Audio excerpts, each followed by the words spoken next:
Good evening! Welcome to the Deltahead stream. I'm James Howell, and tonight we are doing part 3, Soul Reaver 2. Just one second, I'm getting chat up here on my iPad. And it has been a solid week, it's been a very exciting week. Not to, where'd you go? Not to oversell it for anybody who is not me and does not have these interests, but, hold on.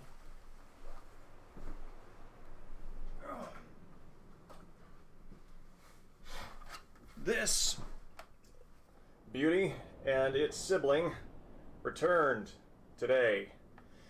Well, not today, this week, in good shape, and they work, compatible with all the hardware they need to be, sound is good, visuals are good, doesn't overheat, it's excellent.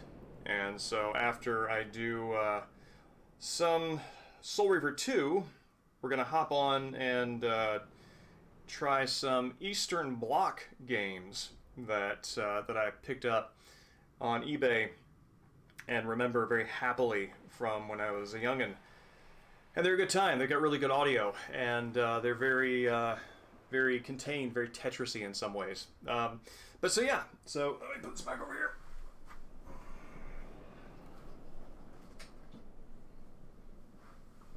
Evening, Grayleen. It's good to see you. Yeah, so pre-game show. Continuing to read the Donegal fairy stories. These are excellent and contain probably one of the best practical jokes I have ever heard of in my life. Where there's, it's a conflict between a lord and somebody who is less well off living adjacently. And the guy who's poor decides, every so often he goes over to the lord's pastures and steals a bull and slaughters it and eats it. And the lord's, he's so well off he doesn't even notice, but he starts to suspect. So he sends his mother-in-law. He puts his mother-in-law in a chest and gives her food and provisions for like 9 days, and says, "Okay, I'm going to give this chest to him, and you hang out in there and you spy on him, and you tell me if he's actually stealing my bulls." And so she agrees, and she does it, but she consumes all the food and everything in the first day, so dies of starvation inside the chest. And then when it's returned, he's like, "Oh, well, I guess we screwed that up." So then he goes to bury her, and then the guy who is poorer digs her up and puts her in the guy's cellar and fills a wine glass and puts it in her hand. So when the guy goes downstairs to get a glass of wine, he sees his dead mother-in-law by one of the barrels holding a glass of wine. He's like, "Oh my God, she came back from the grave and she's drinking my wine." So he freaks out and he buries her again. So then the other guy digs her back up and puts her on the back of a horse that's in his stable, and puts her aright, and so she's sitting up and she's holding a sword. Then the next day the Lord goes out and he takes his favorite horse and he rides out. The horse that his dead mother-in-law is attached to always follows the horse that he is riding.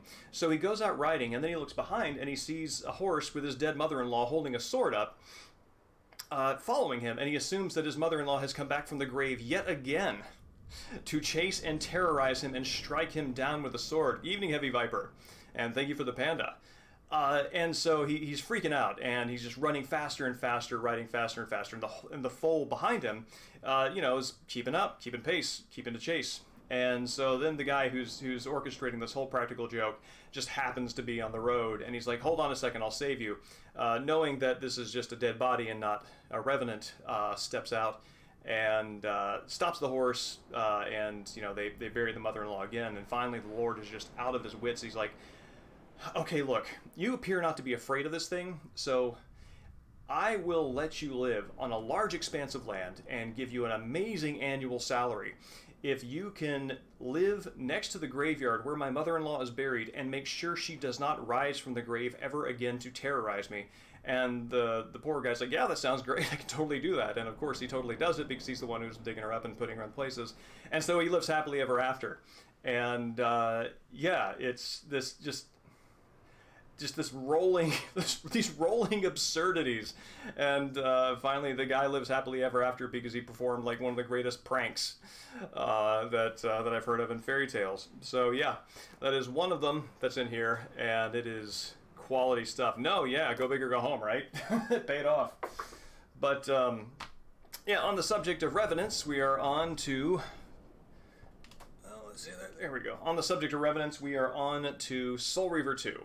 And when we last left Raziel, he was. Oh yeah, no, it's fantastic. The Donegal fairy tales are amazing. They have all of the charm and the conventions of your normal fairy tales. You know, your Grimms and your other Celtic fairy tales, etc. But it's told in a very charming way, and it even has like even has some of the big aggrandizing kind of American tall tale kind of things. Like, you know, there's a fight that is so brutal and so heavy and so long that it smashes boulders into rocks, and it smashes rocks into pebbles, and the pebbles rain, and then it smashes the pebbles into gravel, and the gravel rained down on the entire countryside for 3 days. It was that big of a fight. And it's that kind of thing, that kind of very charming thing that it reminds me of a joke my granddad told me. It was like there were two cats and they started fighting, and one cat got on top. You know how cats do, they kind of like get on top of each other, and that's how they fight. One cat got on top of the other cat got on top of the other, and top of the other, and top of the other, and they just kept getting on top of each other until they were just way up in the sky and you couldn't see them anymore, and the fur was falling down for days. And that's the joke. And it's amazing. It's just absurd, but it's that kind of thing, that kind of very folk humor that makes it very charming, and I recommend it. But yeah, evening Ark, it's good to see you. But yeah, so our Revenant has altered the flow of time, and he changed the future. So now, instead of a future where humanity has all but eradicated the vampires, something went wrong, and now they're just demons. Now there's just demons. And we don't know what the deal is there, but that ideally is what we're going to find out, and hopefully run into Kain along the way. Oh, Viper, time allowing later tonight, this might interest you. My Commodore 64s came back, and they're in good shape. So I'm going to play a couple of games on that, and you'll be able to... I know that you, being an audiophile and indeed musician, might enjoy some of the native SID chip tunes. So yeah, it's good stuff. So give me 1 second. I'll click over to the other channel on the TV, and we'll get started.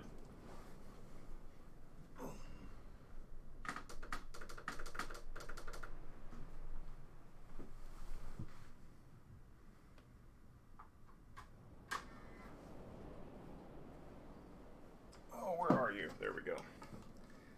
Spiderbot?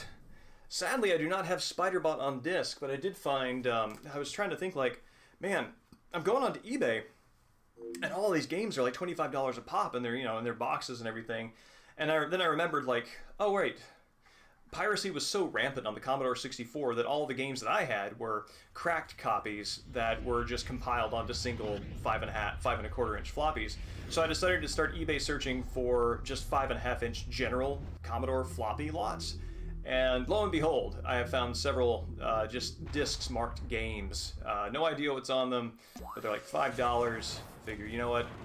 Let's get that, see what it has on it. And that is actually going to come very, very close to replicating the way that I actually got games on the Commodore 64 as a wee one. Oh, congratulations on finishing up the eBay stuff. That kind of admin work can be very draining, so kudos.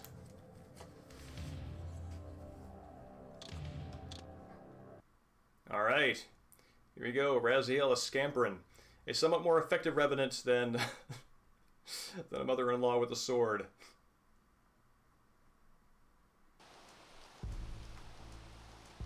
All right. Oh man. Well, I wish you the best of luck getting that wrapped up. Okay, so we have the Soul Reaver. It is not this a thing I can grab? No, it is not. It is not a weapon. We have the Soul Reaver. It is not imbued with any kind of particular force. And yeah. Oh, hello. Who is this? I see somebody standing there. Seems not.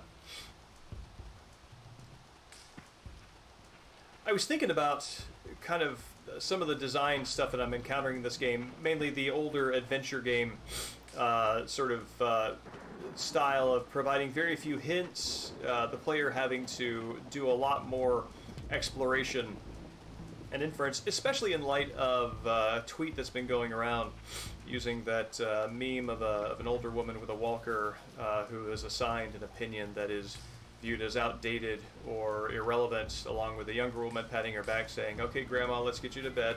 You know, that one. And the opinion that is being viewed as, or portrayed as outdated is about Morrowind and how much people enjoyed the game without waypoints. And how much they enjoyed it without waypoints, and Buddy's so excited to finally see somebody that's not a demon.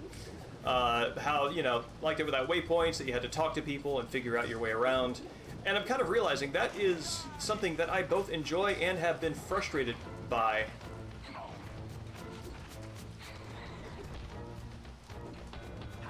Here. And I'm actually coming to appreciate that, you know, as much as boredom and frustration are emotions that are generally discouraged, and I think that's kind of the idea behind the design kind of philosophy, is that boredom and frustration are experiences to be avoided, or experiences to prevent somebody from experiencing. And that the idea is that waypoints are the way to do it, not, you know, figuring out from context clues where things are. Oh. And I'm actually still undecided on how I feel about that, because as much as I complained about it, and probably will continue to complain about it, wandering around Nosgoth, being bored, has actually put me into a state of mind that requires me to be more receptive to its landscape, understand where things are, and it actually gets it into my imagination and memory more effectively than, you know, having quick gratification and clear objective locations would have. And that is interesting to me.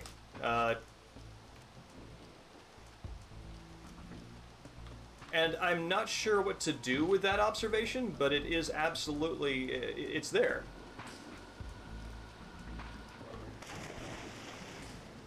Oh no, I'm not equating Morrowind's design with the way this game is designed. Just simply that experience of exploration, of progression being connected directly to exploration and observation. Even if this game's kind of style of observation is environmental rather than sort of investigative like Morrowind's are.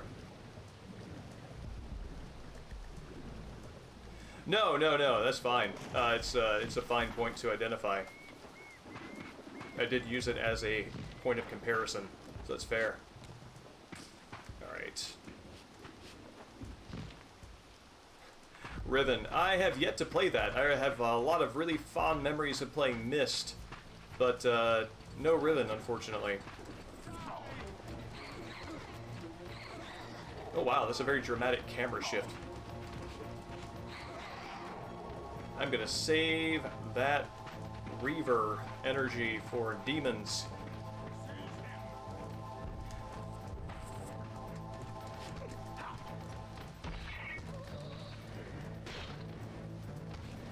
Wow, that's a very sharp handle. Well, thank you. I appreciate it.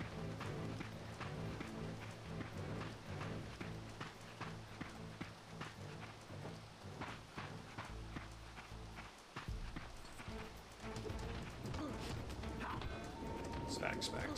That, I gotta say, that left Pauldron that left Pauldron's design sort of detaching from the body almost in a sash fashion. Seems less than totally functional.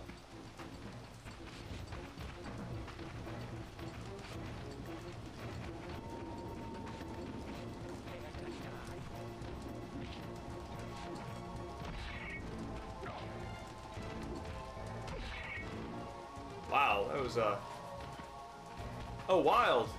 He just died. I wonder if that's because he was mortally wounded on a part of the geo that you're not supposed to get to.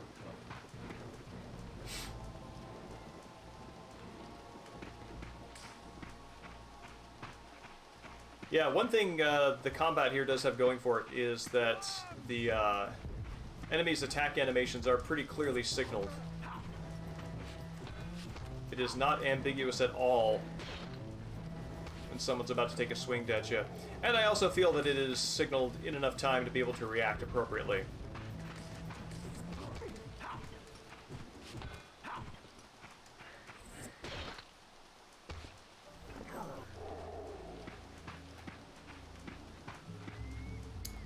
So, in this timeline, Janice Audrin is dead.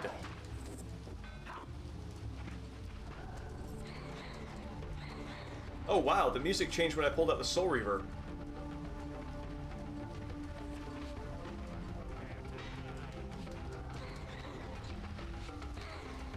It's kind of nice.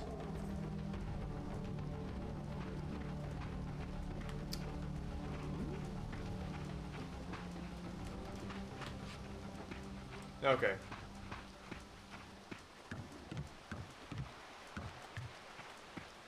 So in this timeline, Janice Audrin, or is it Vorador? Yeah, Vorador is and I saw his head on Mobius's statue.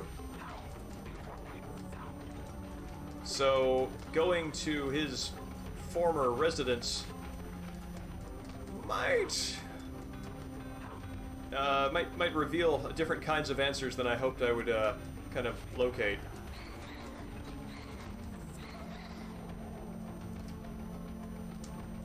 But maybe that door that had the Mobius insignia on it now is now open.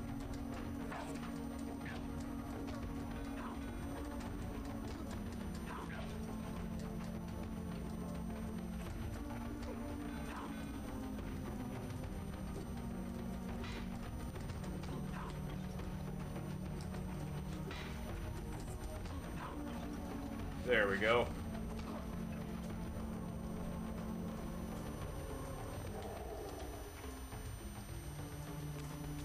Oh, weird. I have actually not played many of the Halo games. Unfortunately, I don't have a lot of a frame of reference for that. But that does sound frustrating.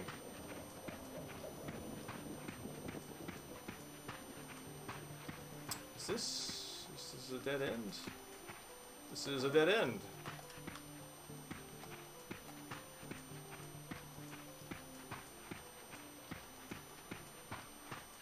I seem to remember... Oh, hey, this thing is... Oh, okay, this thing has fallen down now.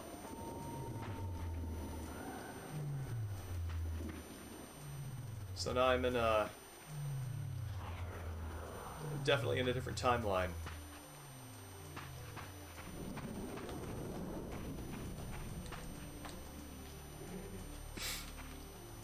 Oh, I see. Oh. No, dude! I need you to throw that sword away right now.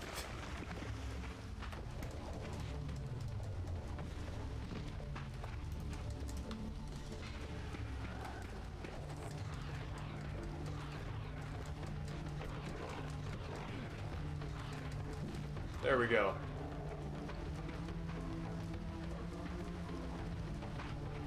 These demons, well, we see how well the humans are doing against these demons with those weapons, so, yes, he does. Final technique, the controversy around, or discourse, as it is, around Morrowind is that, some people prefer waypoints to show where they're supposed to be going rather than, have to locate their destinations by context clues, such as talking to people or observation of the environment.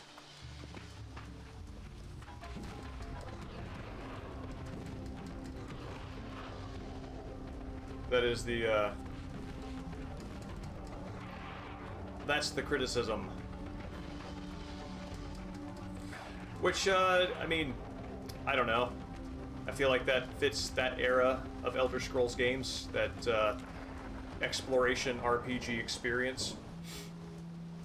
Though I can see why, I mean, waypoints are just sort of expected now, I think. These were the pillars so familiar to my blighted eyes.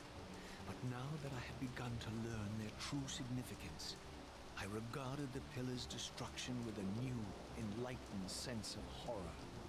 And I questioned now whether Kain's simple refusal, his mere ambition, could truly have caused such devastation. I felt that some darker influence was at work here.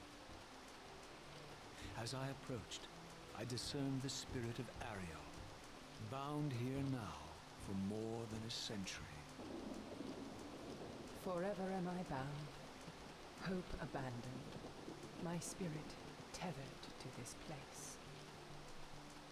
What destroyed the circle could not touch me, for I was newly dead and beyond harm's reach. I alone was spared the descent into madness, and Kain alone was spared the pain of death. When the Raptor's poison seized Kain even in the safety of the womb, much more than just his destiny was lost. All of Nosgoth lost balance. Consider us now, both of us less than we once were. I, pure but insubstantial, and Kain, terribly real, but corrupted. Your imprisonment here has deranged your spirit. You fixate on Kain because you believe he is the tether that binds you here. We both know he is not the author of your agony. The pillars were subverted by dark forces, invited by the Guardians themselves. The more I learn of your circle, the more I see a tangle of domestic manipulations. Kain handed them their victory. They sought to topple the pillars, and he was their willing instrument. Or was he their unwilling pawn? Would it blunt your wrath to know that Kain's dilemma was calculated to bring the pillars down, regardless of the choice he made, and that the devastation would have been even greater had he chosen the path you would prescribe for him? You are a subtle, deceitful creature. But your clever arguments do not absolve Kain. He must die for the pillars to be You're right, restored. Viper. There is no other way. Then consider this more ominous possibility. What if Kain's death does not restore the pillars? Consider that it may simply be too late, that this world may be beyond redemption, and that you may be bound here eternally.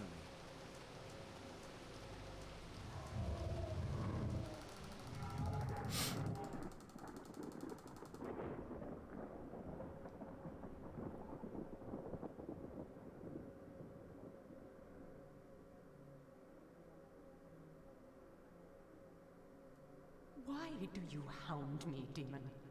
You can see that I am captive here. Show me some mercy. Like the mercy you showed your fellow Guardians when you set Kain on them? Or the mercy you showed Kain when you kept him ignorant of his destiny while you used him as the scourge of the Circle? Or perhaps like the mercy you showed your beloved Napraptor when you made him Kain's first kill? You are cruel. Why do you torment me? I'm merely looking for answers, Ariel. Very well. I'll leave you in peace. But know this about you and this purgatory from which you long to escape. You're merely at the threshold. Yeah, no, the jump in quality is impressive. It's really fascinating to see. I mean, just Ariel's wrath is so much more evident in her facial model. Lip flaps, which in Raziel's case are just very simply not even there because he doesn't really have lips or a jaw. But yeah, it amuses me that like Raziel's arc is very much like sort of like a coming of age where he's going through adolescence and the angstiness of it, and Kain is sort of the patient, if stern, and an enigmatic father. Raziel's hitting that point of adolescence where like the main thing he sees in other people is their hypocrisy. So lacking a positive direction of his own, he has enough of a moral compass to know things that other people are doing that are falling short of it, but he doesn't really have an answer. It's himself, so he hasn't quite arrived yet, but he's on that path. So that's really interesting to me. Yeah, no, I this makes me really appreciate and enjoy this era of narrative adventure games. You know, like Metal Gear and the like, where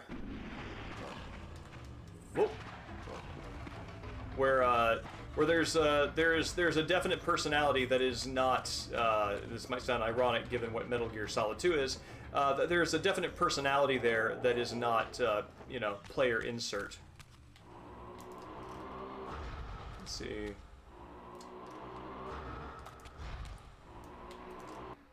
Aw, you have the same idea.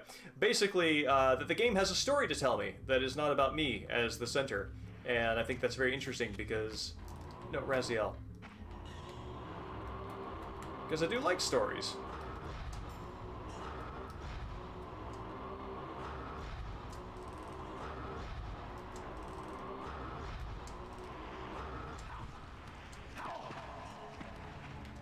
What?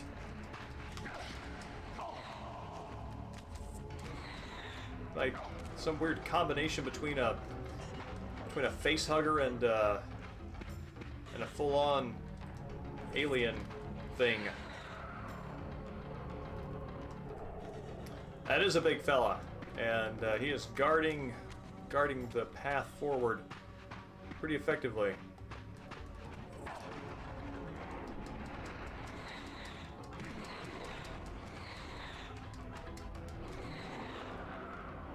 Oh, wild. The Reaver does not automatically consume a soul in the astral plane. That is a neat way of making the gameplay match the story elements.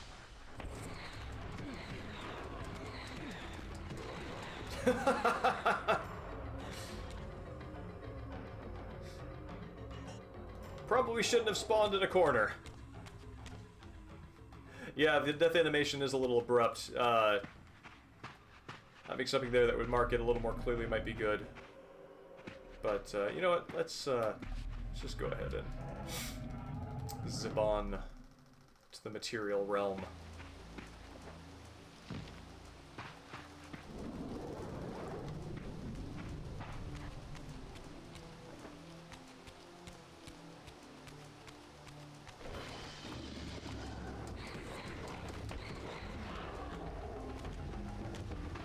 Things have like got a poise of like 2. Very easy to knock down.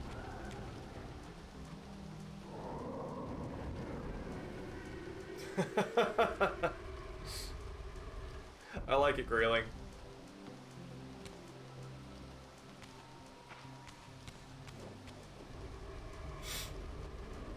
It is interesting to me that that humans, demons alike, once slain, have a sort of abstracted soul. One would think that demons exist on a level equivalent to souls, and there is no way to further reduce them, given what hell is. But apparently... Whoop.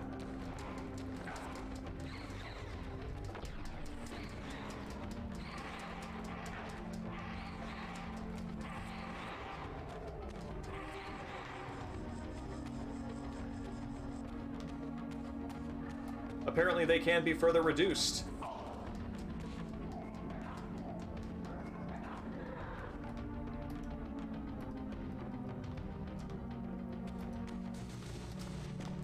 Well, even if it is not original, it is well applied.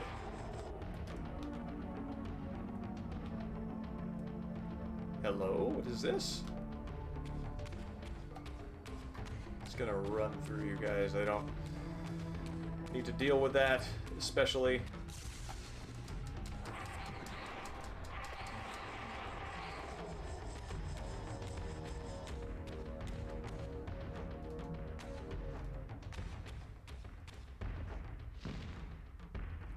And are there any more mech anima series? Is that still a thing that people do?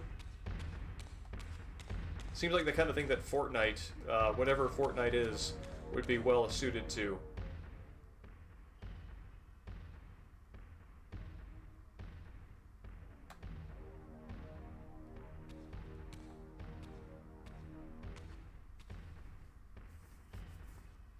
Oh, his tentacle's coming up out of the water now.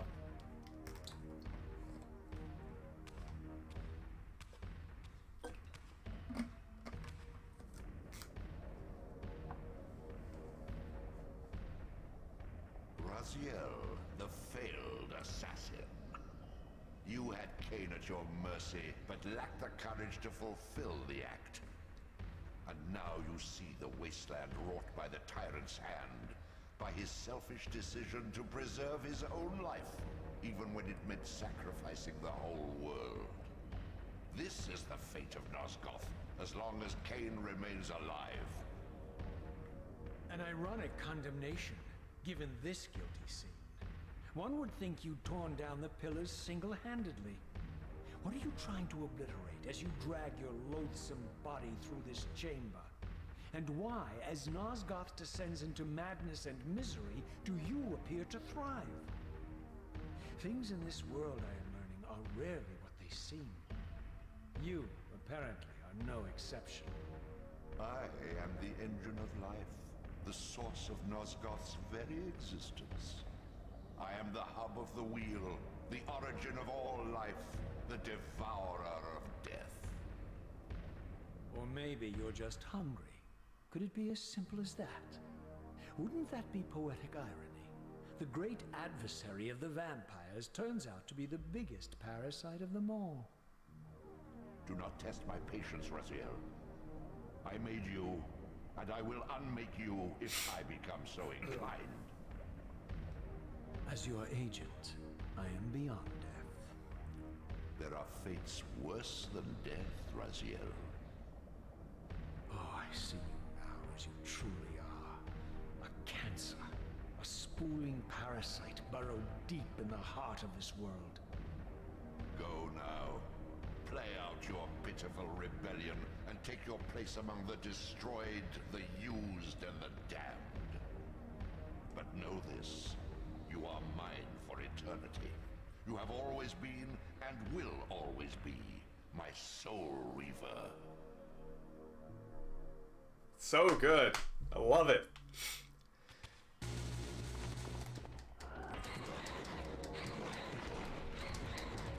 I really like how, oh wow, demons are even have access to the pillars.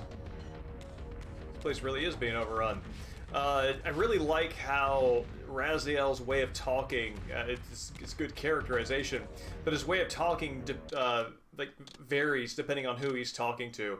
So when he's talking to Mobius and the Elder God, he still has the same kind of sass that leads him to bonk Mobius on the head disrespectfully.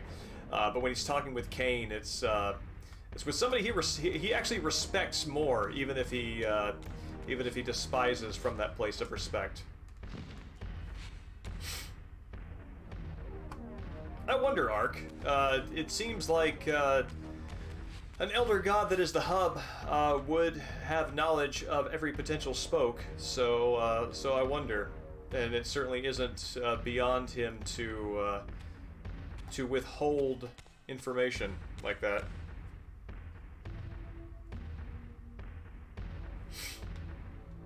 It's interesting.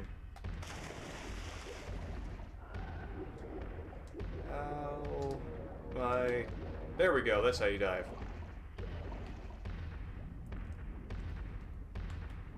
So it is awfully gutsy of Raziel to even dive in this water, given the immensity of... You are a puny creature, more fragile than you realize. Yeah, that feeling right there.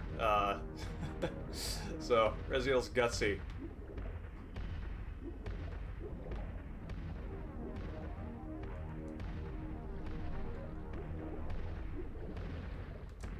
Nope.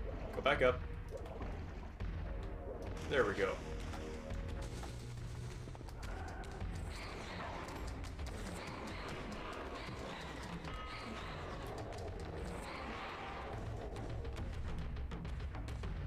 Really need some health here.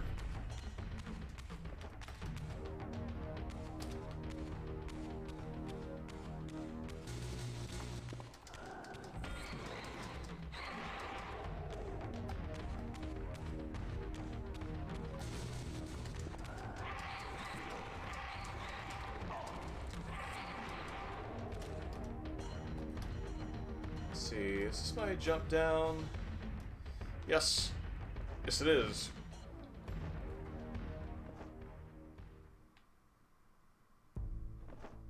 Oh, wild. The water appears to have receded here in the intervening time. What?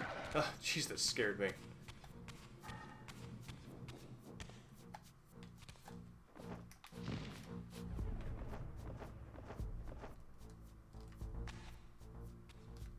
Okay.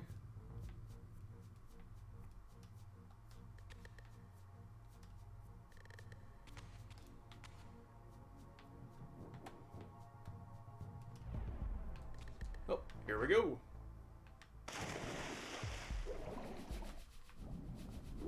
Now looking for those yellow beacons.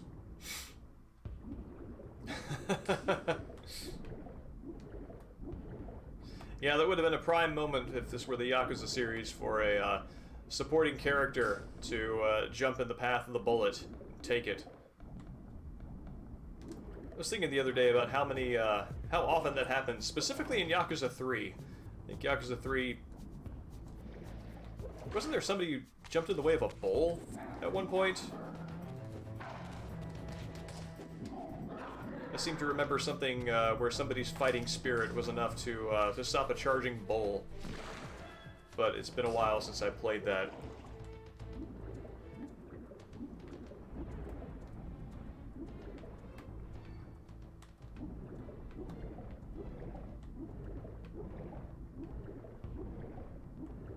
Where is my direction? Not there. Oh, this way. Nope. Back down. Oh, wait. It's up there.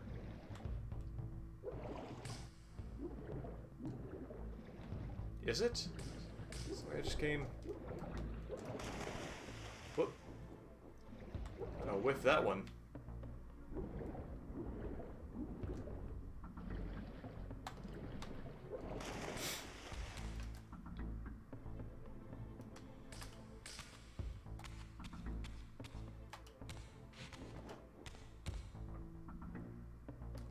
I am confused. Where's my... Or is this the right way?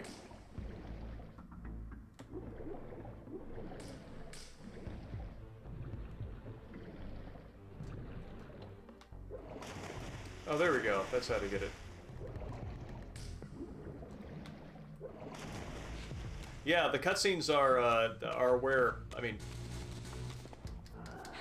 my very good memories of this series comes from. Just love these characters.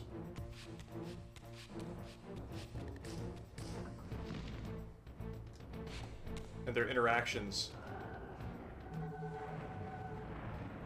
Oh, I gotta go back and get the dark tincture for the Soul Reaver, dang it. Probably should have done that as a precaution in the first place. Well, back we go.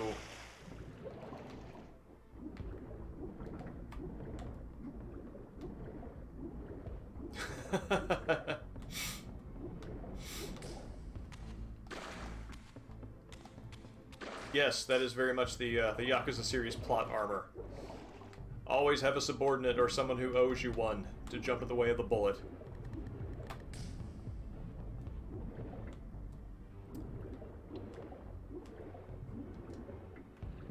Wonder if there is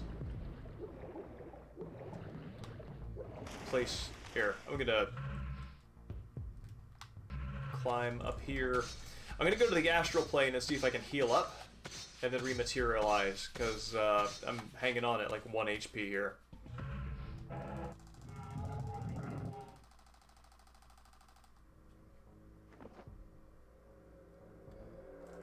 Squimmy. It's good to see you.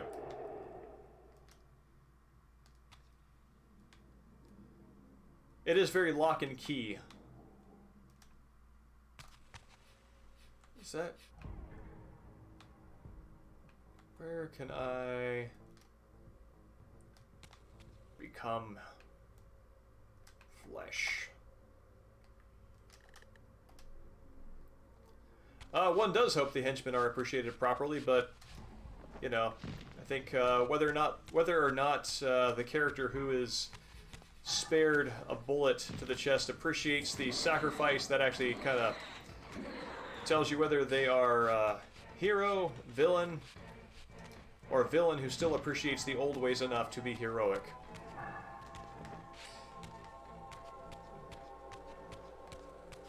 Okay, that's not a possibility.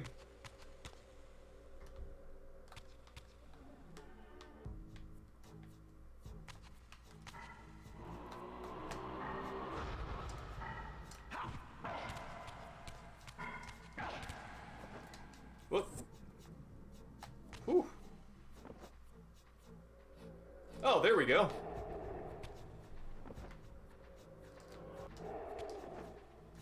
There is my point of re-entry.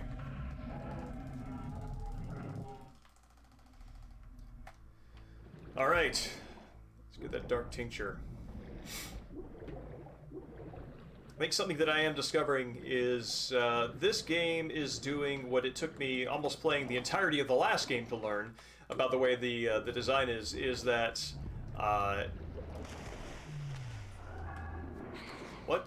Oh. There we go. Which is that they almost always provide you with the tool that you need right at the point where you're going to need it. So if you see something like a font, like an Essence font show up, then it's probably a good idea to go ahead and take advantage of that, because you're probably going to need it very shortly after, as is the case right here. Yeah, the first shot didn't stagger me, and it also knocked me when I came out of the reaction period. It did not. It didn't restore me to my over-the-shoulder firing position, even though I was still holding R2. So I was kind of just standing there waiting for my reticle to come back up and just taking bullets to the face.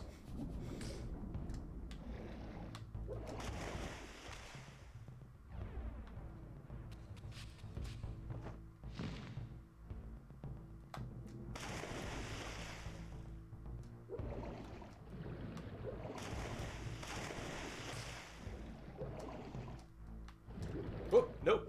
Back up.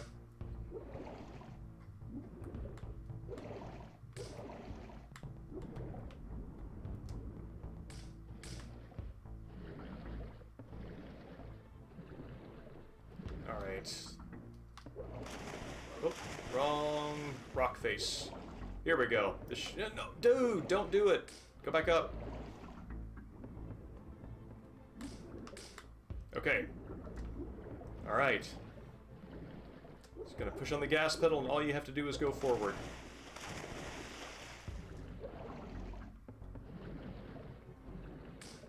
Same deal. Good.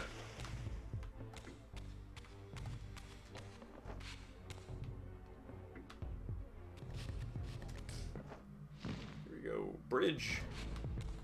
Assemble.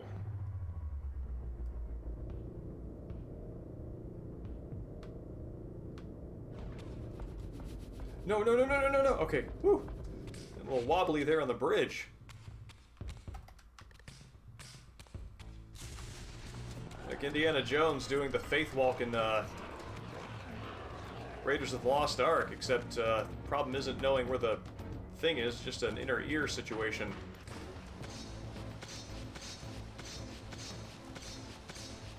Yes, he can walk on air, but he is also clumsy.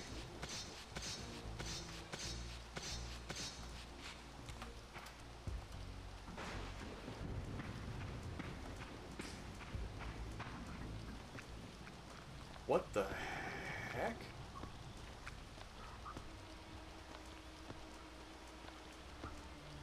Oh, that is a cool creature design.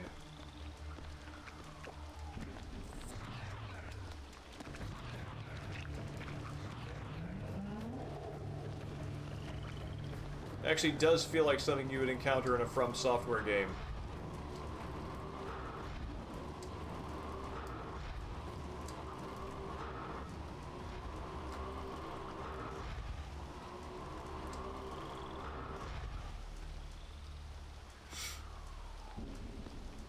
Actually kind of reminds me of Kingsfield in a way.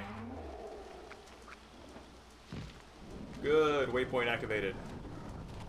And I'm guessing by the availability of this, I'm going to need this pretty soon.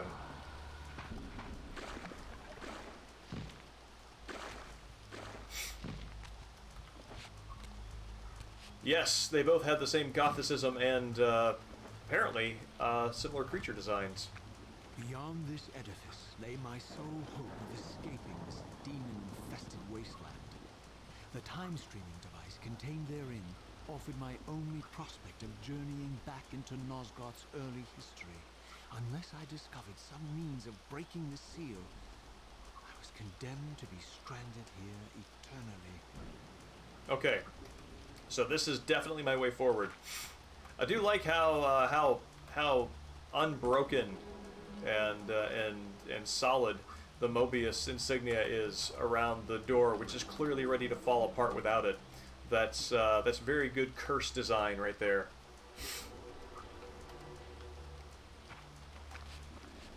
I can see that. I think some of that might have to do with how, I don't know. Do you jump in Kingsfield? I forget. I kind of don't think you do. And if you do, it's not a major mechanic. But anyway, it feels kind of like everything is ground bound.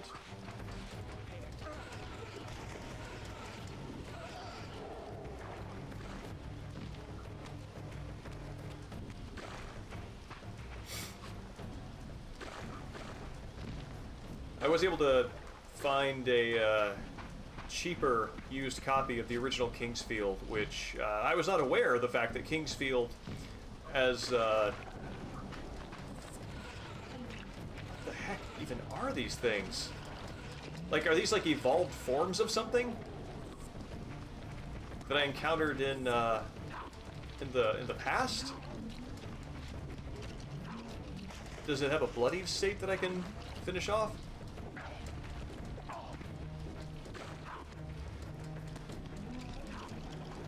No, it doesn't. Huh.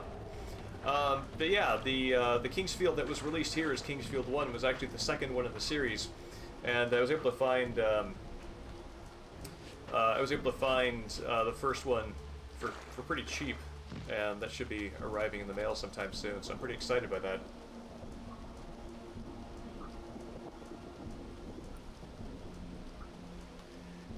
Yeah, the Kingsfield for the PS2, the Ancient City, starts off pretty strong. I enjoyed it. It felt a little more like they put you right into the action sooner. Though I actually remember one of the things that was kind of remarkable about the first Kingsfield is just how it gives you a forking path very early on, and there is clearly a way that is challenging to your level versus one that is absolutely unbeatable. They do something similar with Kingsfield, with the Ancient City, but it's a little less. You're a little less overwhelmed right off the bat if you choose the path you're meant to take later.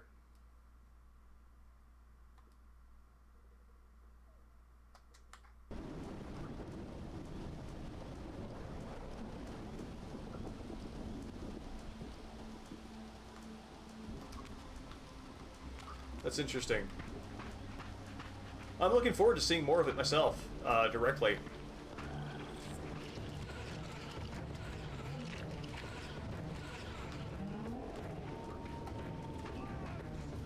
How are you guys not disturbed by strange, like it's like a fiddler crab, in a way. There we go.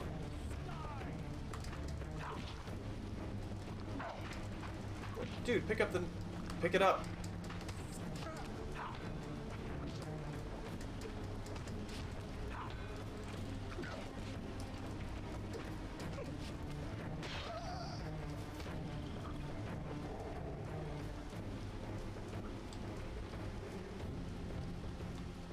$30. That seems par for the course for what I've seen for speedruns on FromSoft games. It's surprising how quickly they go if you just run straight through. At least I am amazed every time GDQ comes around. There we go. Is there, can I go up there? I don't think I can.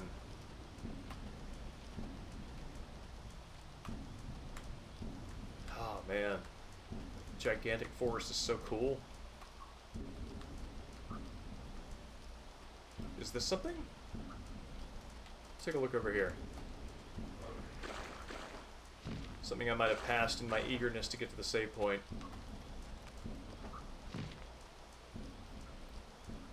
Really? Modal is the world record holder. Did not know that. Congrats to her.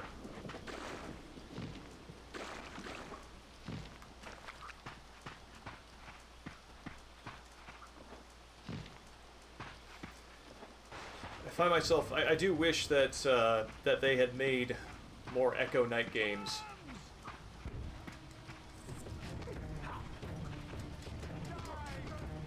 I enjoy those rightly.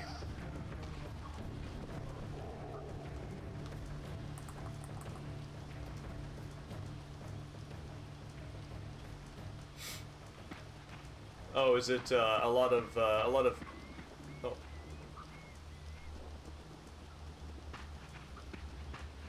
The passage of time had indeed cleared my way forward, enabling me to explore the northern mountains of Nosgoth.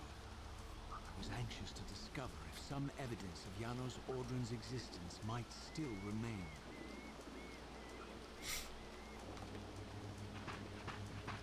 I thought Janos Audron was well dead by this point.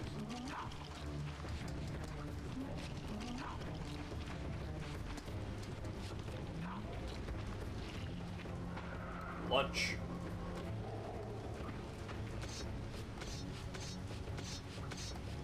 I see. I'm actually curious, Swimmy. Do you have a tough time in VR for that reason?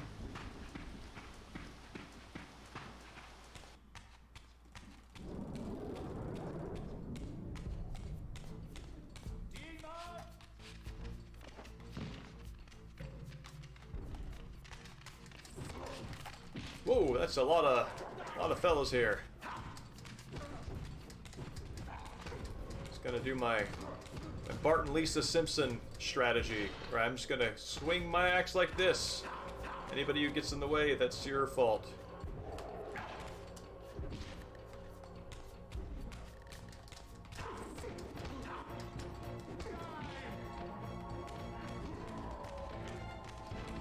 That's a body. That's not. I'm just gonna eat this real fast. Where did my axe go? Well, I guess I'm at good health. I can use the Reaver on this fella.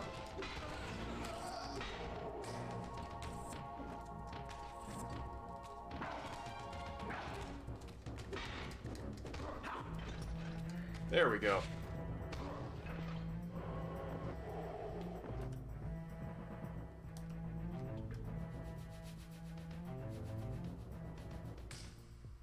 Ah, I see. Well, I mean, that's a fair reason not to jump in. Absolutely. And it is at a point where it is so specialized, equipment-wise, that if you have a higher certainty that it will make you have a bad time, there's no point in investing. Is this a climbable wall? This looks like it might be textured such. It is.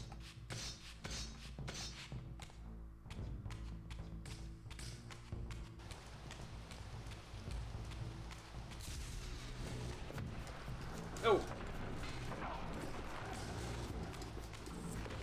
I love how robotic these demon designs are.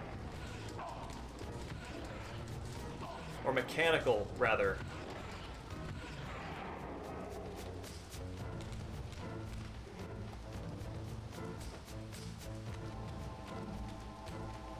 Evening, Dustin. It's good to see you. Yeah, doing great.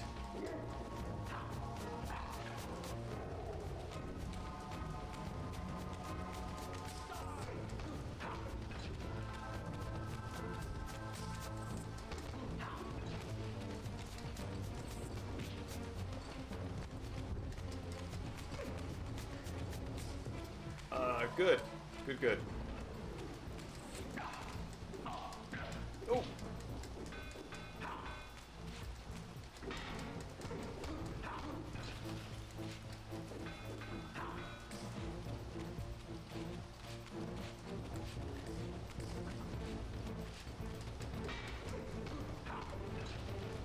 Bloodied? Yes. Decap? Yes.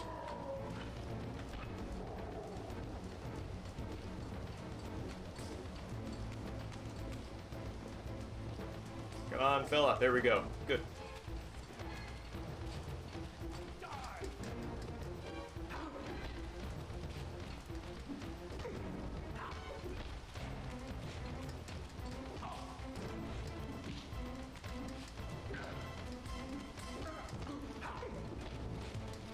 Yes.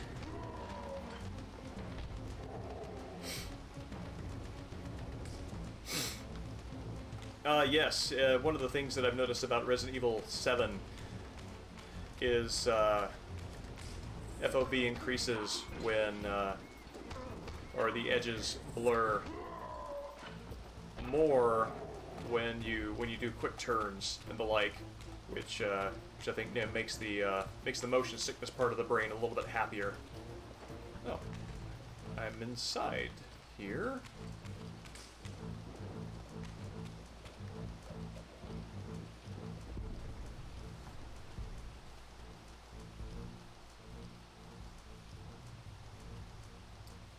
Oh, wild. Oh, hi.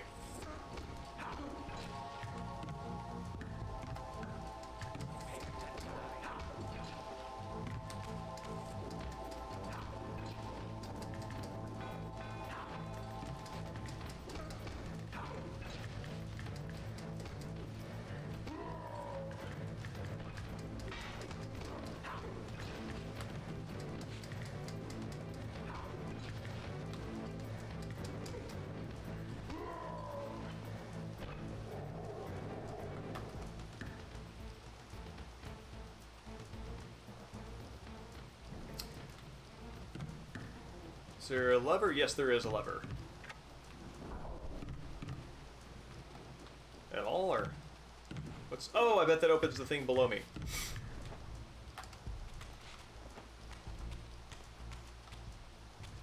Oh, I probably need to hold it?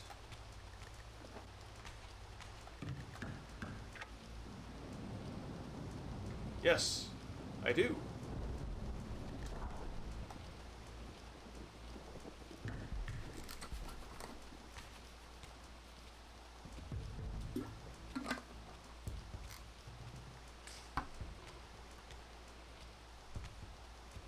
Here I discovered the quaint hamlet of Uchtenheim, now long abandoned and collapsing into ruin.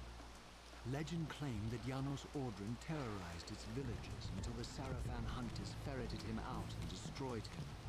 If there was any truth to the old tales, the lair of the infamous vampire would not be far away.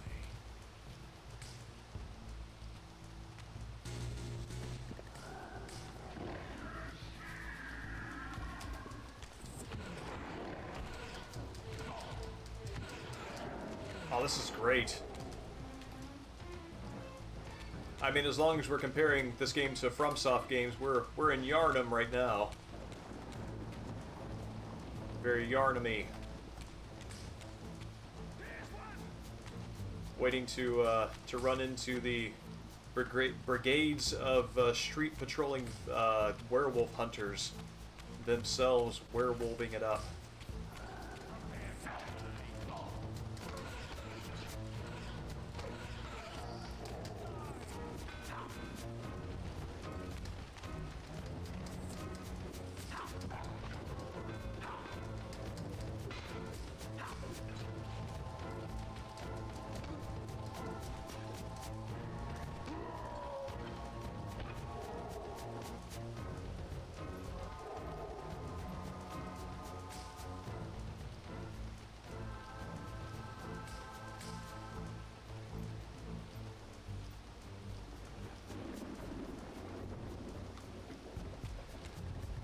Yeah, the Quest 2 is absolutely a tempting get for that reason. Was recently playing with the PSVR headset again, and even if it has lower specs, I find myself very happy with the fact that out of all of the major headsets on market, it is the one that is the least uncomfortable to wear, meaning it does not like sit on my nose and pinch it and make it impossible for me to breathe after like 15 minutes, which makes it the winner in my book.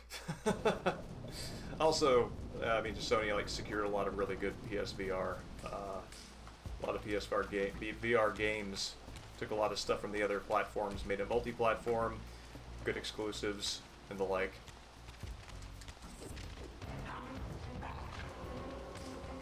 Beat Saber is a lot of fun.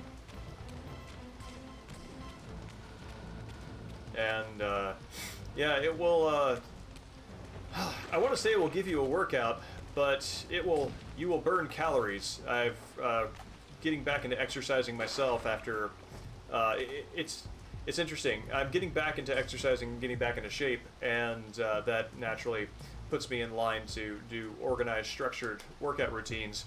And on days that I play VR, especially standing up, I just don't have the energy left in me because of just how draining it is to interact with the interface and the physical motion and all that stuff. And I have to say, like, on days where I physically move while playing VR and days where I actively work out, the working out days, I feel physically much better.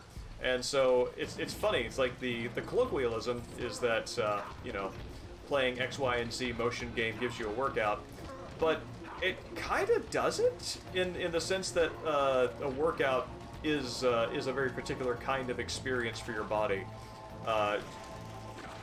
It burns you some calories and makes you sweat, but it uses a very specific set of muscles in a repeated fashion that doesn't really do you a whole lot of favors outside of those instances. Is my experience on it. Oh, there was a second snack flying around out here.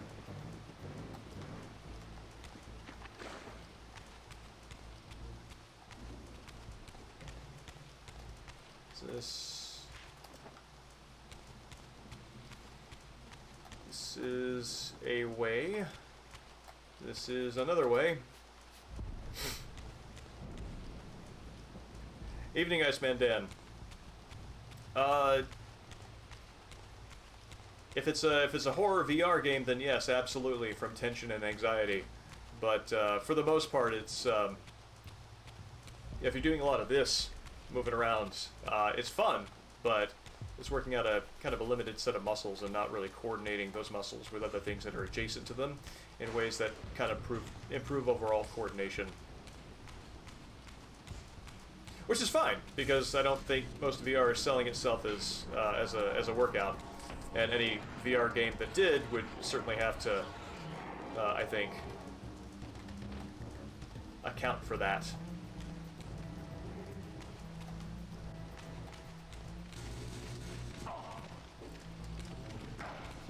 Oh, come on, I know you guys are enemies.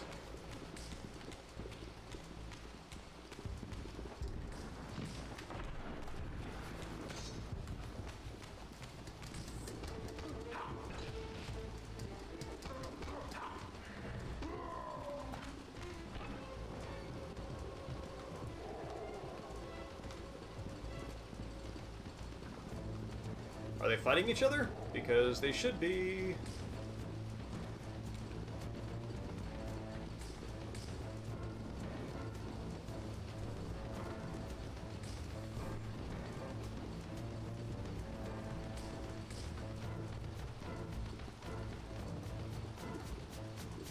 I'm glad to see that you guys have resolved your factional differences.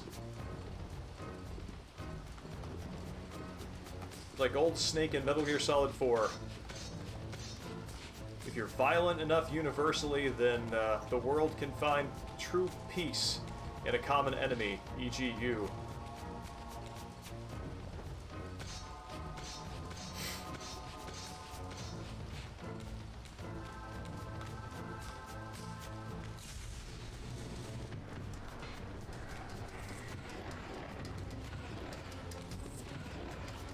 There we go.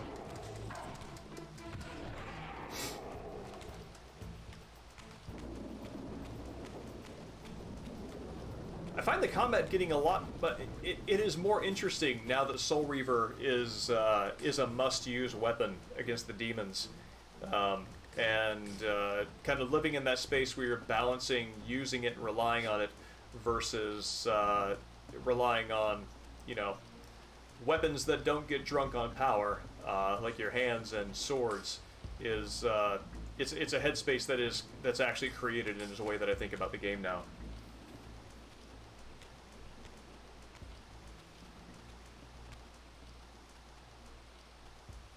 This edifice was clearly not crafted by human architects. As the figure beneath the balcony silently attested, these were the aeries of winged beings. Undoubtedly, I stood before the mountain refuge of the legendary Janos Ordren, but the entire sanctuary lay in ruin, collapsed under the force of some ancient cataclysm. As I suspected, the time streamer's deception ensured I was centuries too late to unearth anything of consequence here. With nothing behind me but the wasteland I had traversed, I resolved to press on and explore these canyons further.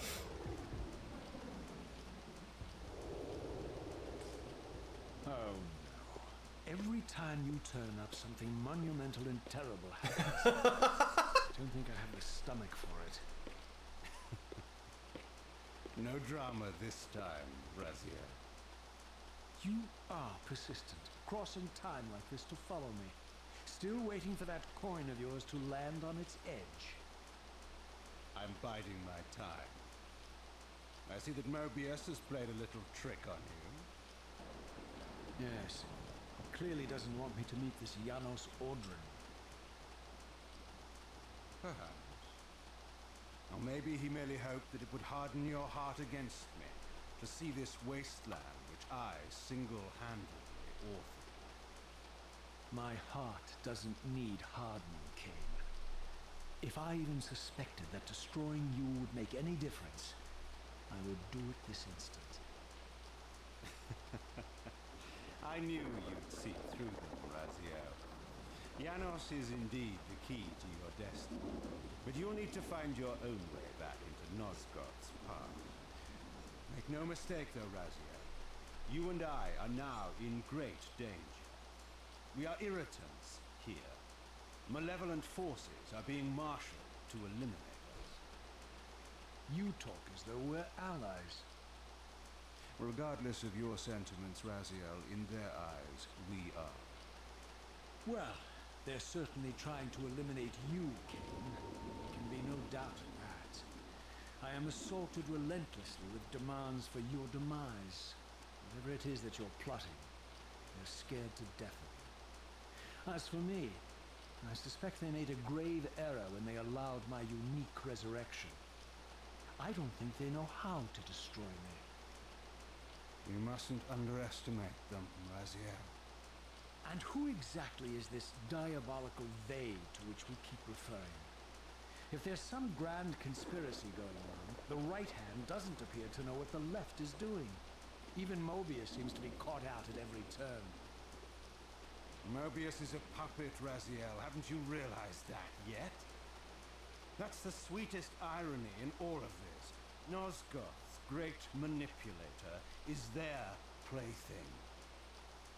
But the ones pulling the strings haven't shown their faces yet.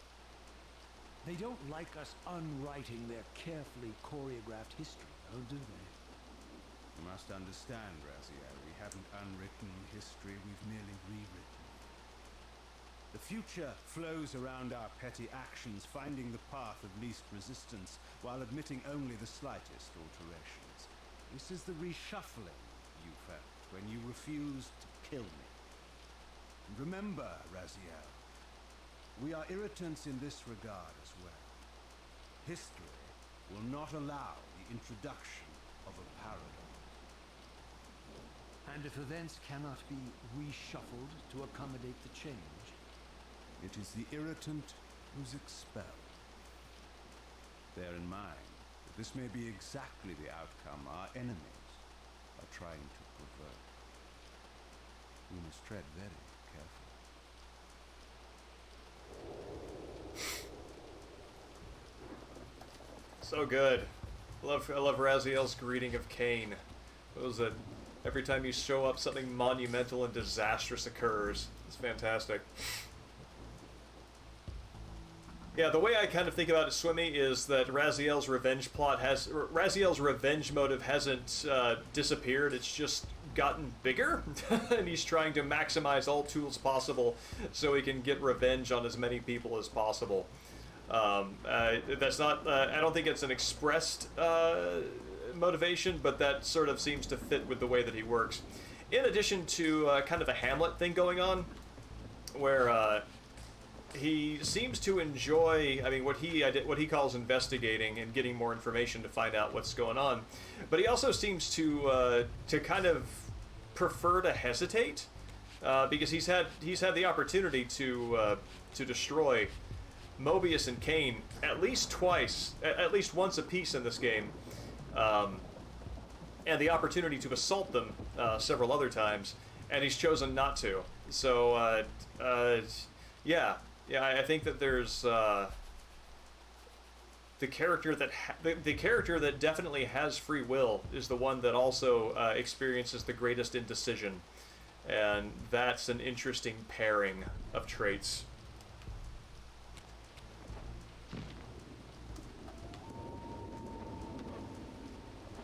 Let's see.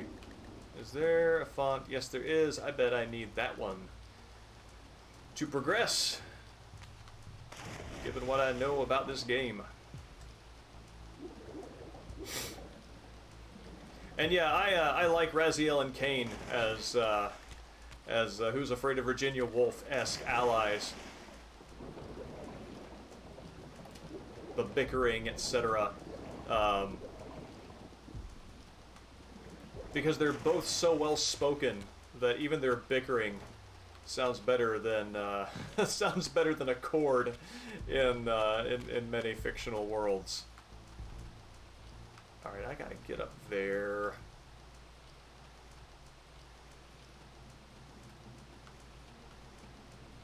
The rain effects here are quite good. On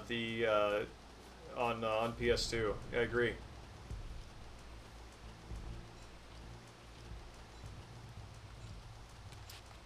All right, so I think that right there, that's where I gotta go.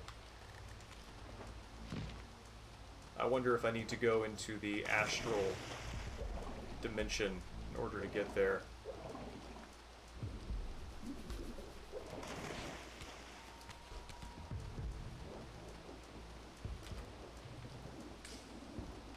Oh, weird. The camera is locked. Okay, there we go. Camera was stuck for a second.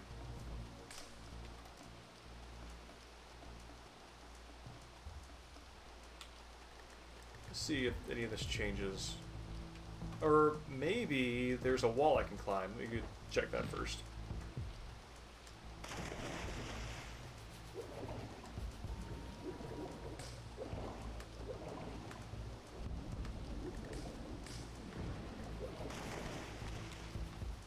Okay, get a wall. Nope, those are just horizontal marks. Alright, let's see what raises and lowers when I do this. Well, only one thing lowered, and it is not the thing I need, so...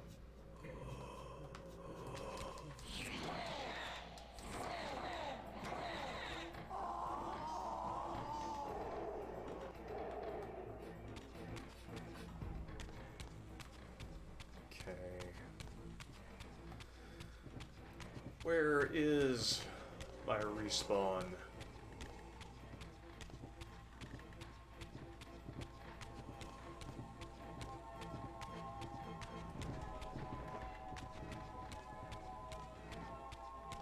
Not this way.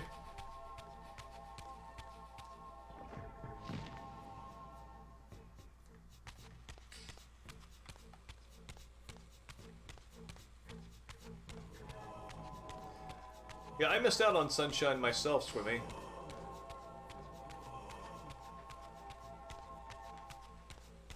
get out this way? I cannot. Is there something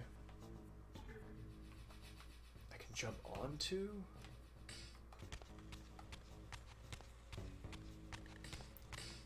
Maybe this? Yes!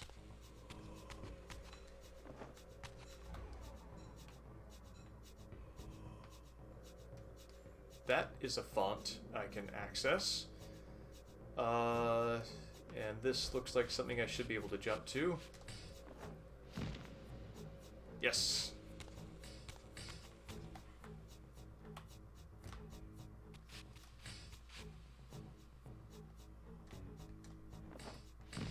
Oh, grab the edge. Good. There we go. Good, good.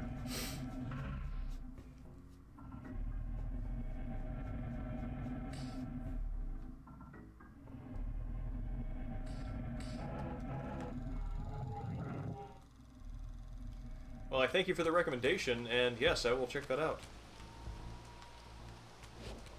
Okay.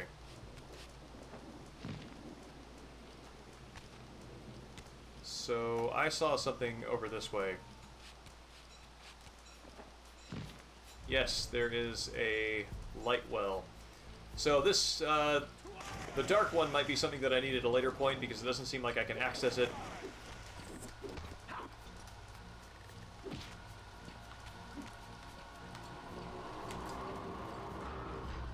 Dunk.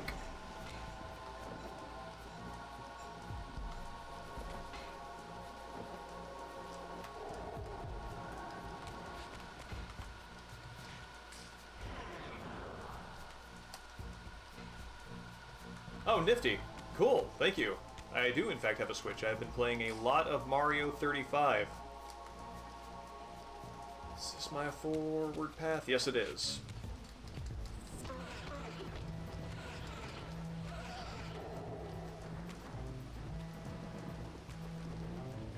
Poke one of these guys and lure him out.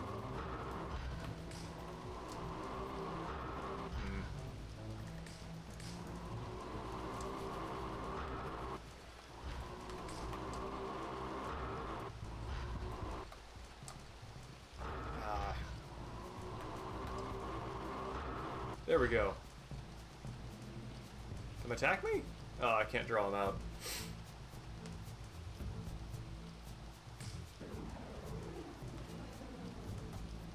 Yeah, I wish Mario 35 were... Yes! Get him!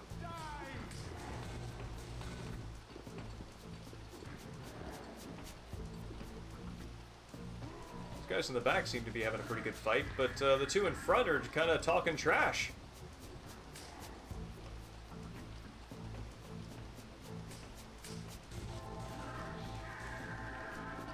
He's talking a lot of trash. Yeah, no, hey. I guess they finally agreed that I'm the common enemy. Oh, thank you.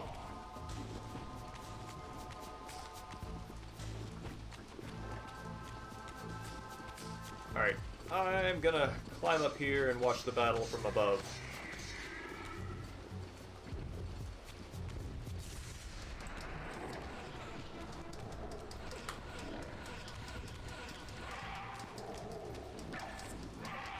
Oh, no, no, no!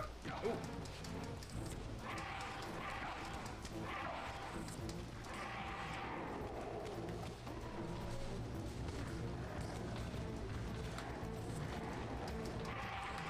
Woo! Close. Now, I would like to watch. There we go.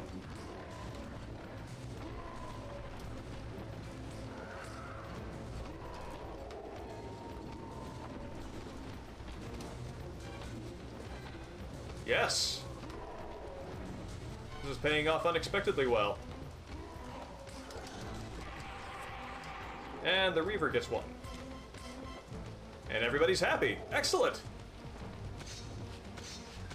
That's kind of cool. I was wondering if there was a way that I could exploit their animosity to my advantage if there would be a moment when I could do so. And I'm very pleased that the game did provide for that.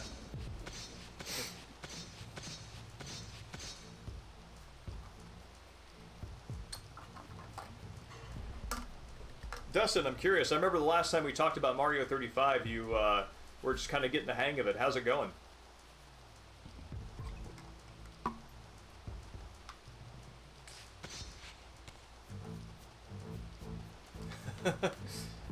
It is Vulture-esque. I like to. That's basically kicking an anthill and watching ants of two different types fight.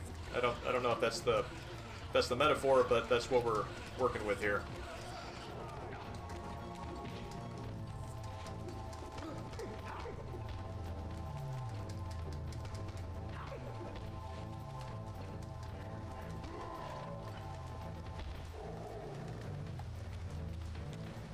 Yeah, that moment of hopping up there and barely surviving the demon assault, using the gunner's souls to power up the Reaver, and then using the Reaver to destroy the very hard demons, and then lurking above while the humans and the demons provided me souls from their battle, might be the most dramatic, emergent narrative moment in the game so far, and it's a pretty cool one.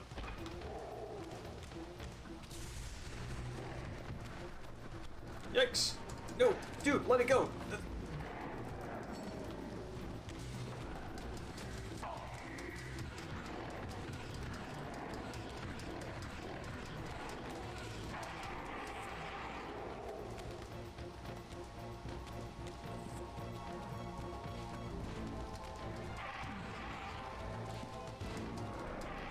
Yes.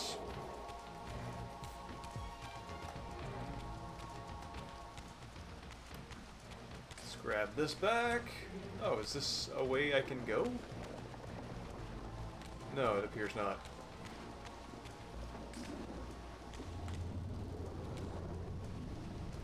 Oh, I remember this. I have to blind that thing. I have to blind it with darkness? I did have to blind it with darkness.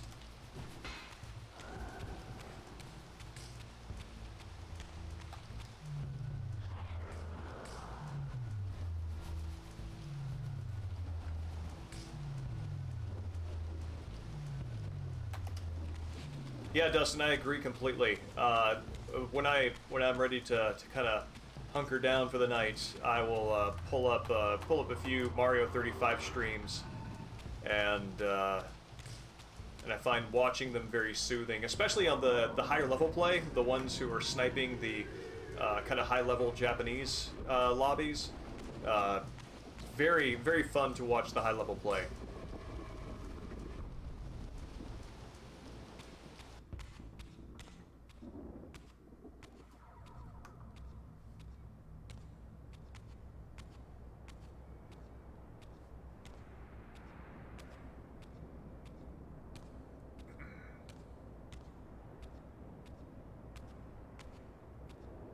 Oh yeah, more murals. The scenes I discovered here were unambiguous. This race of winged beings, the architects of the pillars and the creators of the Reaver, were Nosgoth's first vampires. Their bloodthirst appeared to be a curse inflicted upon them by their vanquished enemies. These images confirmed the truths that Kain had divulged to me, but I had been too incredulous to accept. I struggled in vain to see how the pieces fit together, how Kain intended to escape the dilemma of his destiny, and what role he had plotted for me, and why Mobius and the dark powers with which he seemed to be allied were so desperate to see Kain dead, and so intent on me being the instrument of his execution. Oh, that's great. The lore thickens. So there was a prior battle. There were these angelic beings who themselves were not initially vampiric, but there was a war, and they won. But as a final middle finger, the the defeated parties cursed them with bloodlust. thereby creating the race of vampires. And this would explain the kind of full circle nature of the story that of Raziel getting wings, being a return to that former status, because none of the vampires that we saw prior to that in Nosgoth had wings. So, yeah.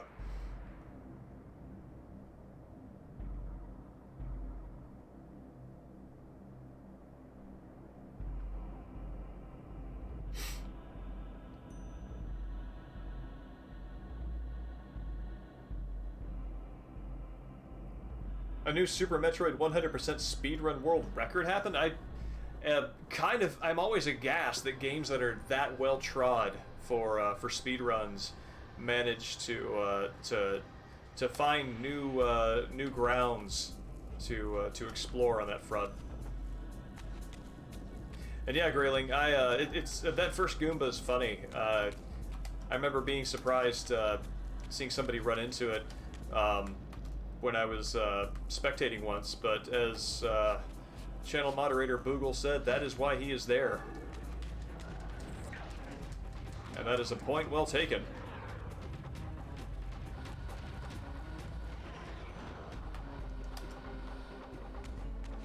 Oh, there's a second one right here?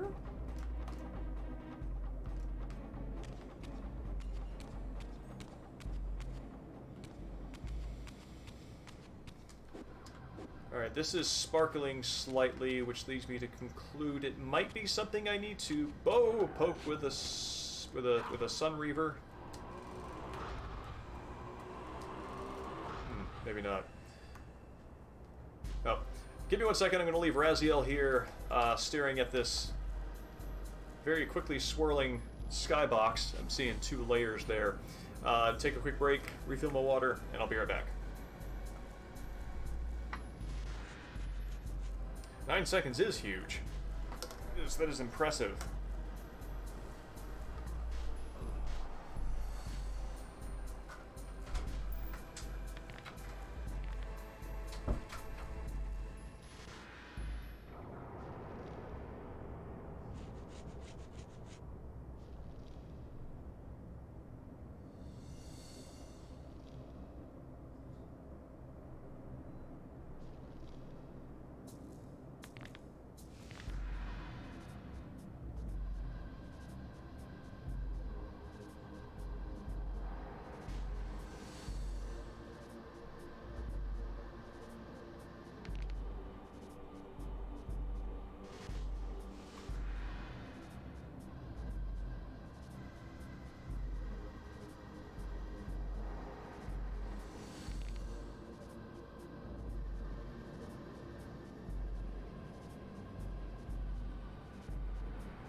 Here's the only advantage that's possibly better than a 9-second lead in a speed run.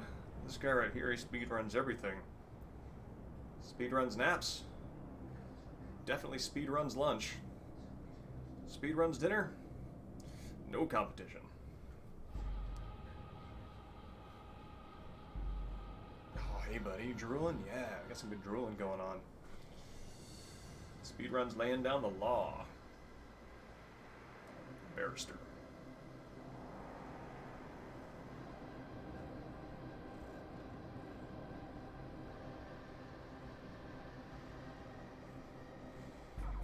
Got the window open to let some cooking smells out into the wild Pacific Northwest night.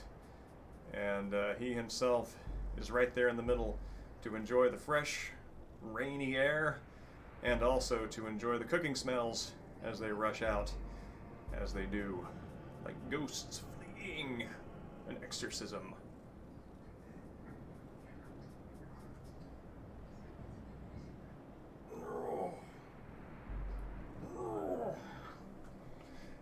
Yeah, it turns out this is his year anniversary. We got this guy a year ago, and he has absolutely warmed up to us since then. Found him on the 3rd story of a cat tree at the Humane Society shelter with his back turned toward us, really tired of visitors after being there for about 3 months. And looking at the pictures of him when he first got here, kind of mopey, kind of uncertain. And now here he is, getting bigger by the day, and I think he's actually falling asleep in my arms. Oh, that's right, you're a good fella. So, here is to cats whose fates turn out well. Oh, this guy's 2 of them.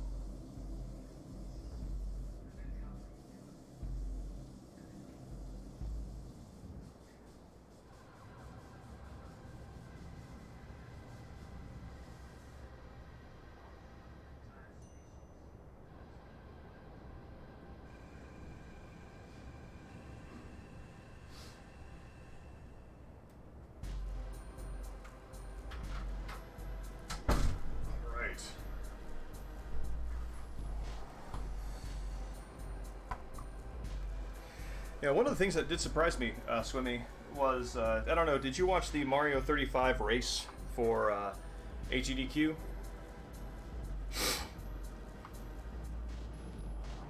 Yeah, Grayling, I've actually considered altering the panda icon so there's a little bit of an outline around him, so that comes out a little bit more. And yes, Panda has been getting plenty of bamboo. Panda will wake me up at 3 a.m. by going directly underneath my spot on the bed and pulling at things, finding cardboard boxes to rip and shred apart because they're as close to my hearing as they possibly can get without actually being visible and in front of me. So it's this sort of leaning on the aggressive side of passive-aggressive, but still passive-aggressive.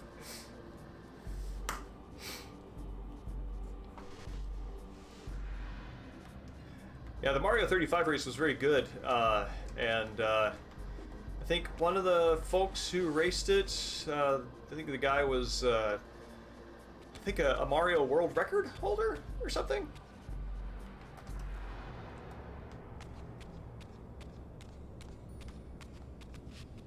Yes, this, oh, dang it, that's not what I wanted to do. This feature of cats is amazing.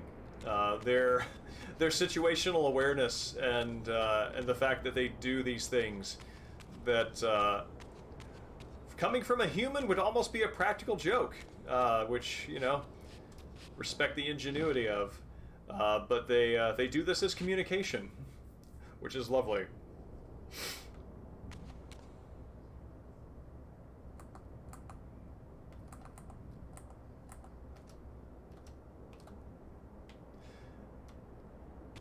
Something that interests me,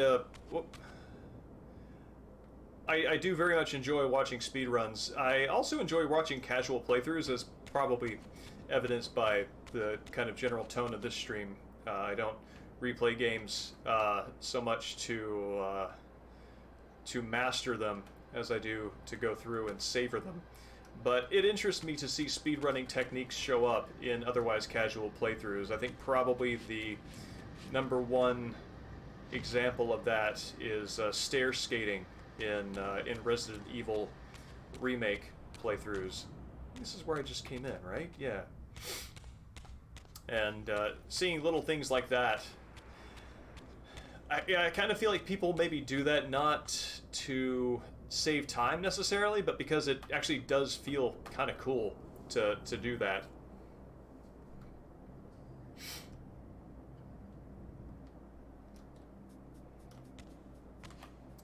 Yeah, stair skating is oh hey, cool. There's a skybox even above the swirly layers. Yes, please do. I don't anticipate revisiting RE4 very much after that, so so what you tell me, I'm sure, will be something that I kind of halfway remember when I get back to it again. So no, I don't think the experience will be ruined at all by that. Okay, I do see your sparkliness.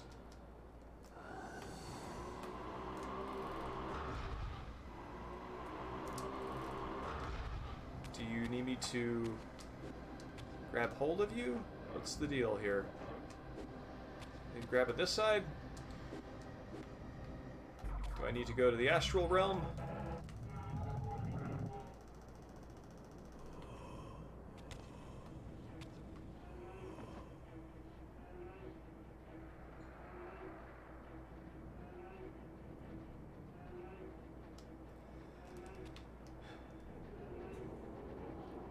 Yeah, Grayling, I know what you mean.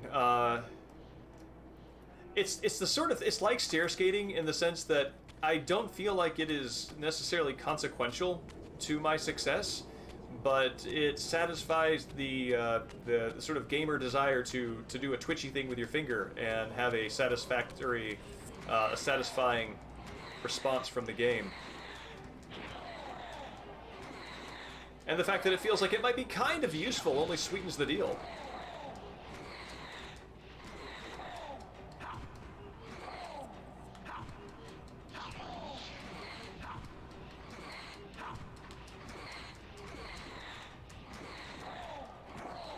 There we go.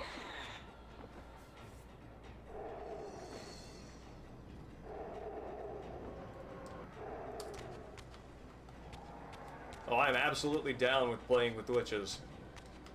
Did this change at all? No, it did not.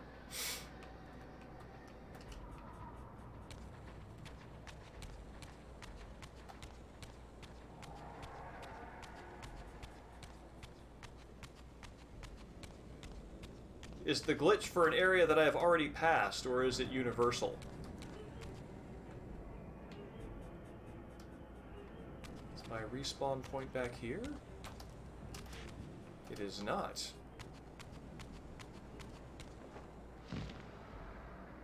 Oh, interesting. Oh, is this something that I should pay attention to? No, it is not.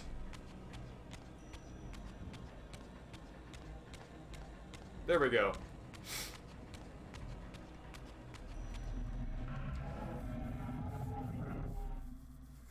Oh, okay. No. What? Okay, how about this?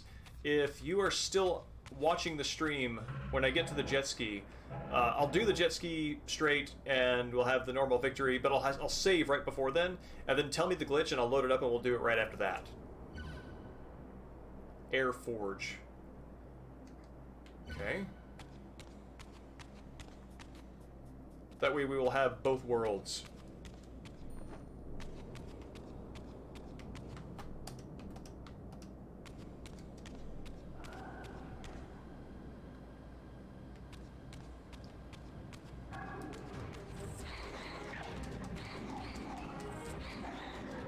That's right, buddy. Do your job. Some of us have Reavers to forge.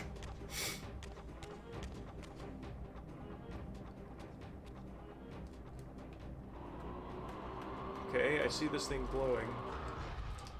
Oh! I probably had to shoot it while standing there. I see.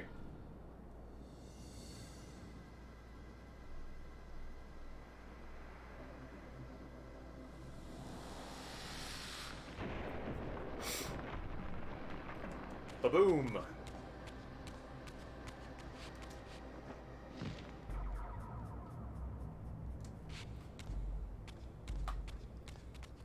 Oh, Swimmy. Something that relates to one of our shared interests that will happen later tonight, maybe in about an hour. I got the Commodore 64s back, and they both work. And I've had the pleasure for the first time in a long while to listen to Sid music and sound effects, not an emulation, but straight from the source. And I'm going to play around with a couple of games that I have on floppy. Actually, as somebody who is also interested in the history of games and their development, you might find this one actually really interesting too. These are by a company called Andromeda Software. They're not by Andromeda Software. Andromeda Software is the distributor, and it's, I forget the guy's name, but he was a Hungarian immigrant to the UK, and as a result of just sort of his professional path and the fact that he had still had connections to Eastern Bloc creators and that sort of thing,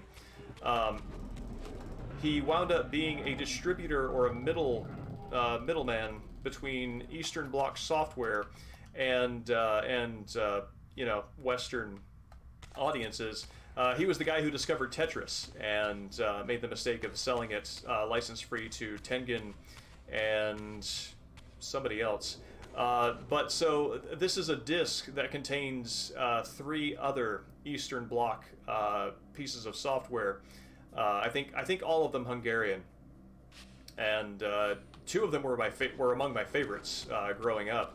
And I obviously had no idea where any of that stuff came from. But yeah, it's very interesting because.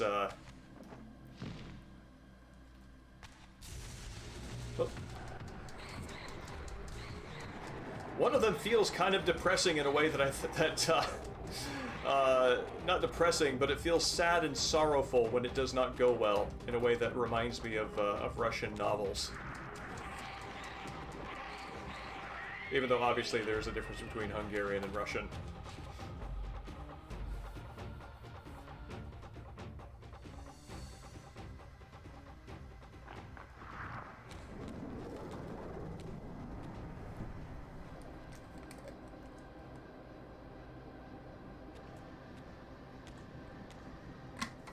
Some H.R. Geiger vibes from this place.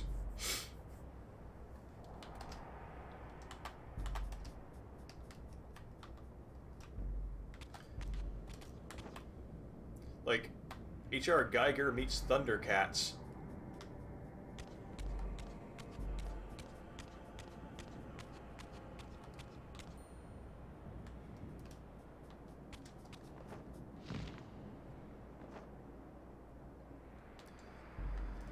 But one of the things that I like the most about them is the sound design. Oh, I need to reforge my Reaver, which I will be glad to show off. I think probably finishing the Air Reaver is a good good goal for this game for the night.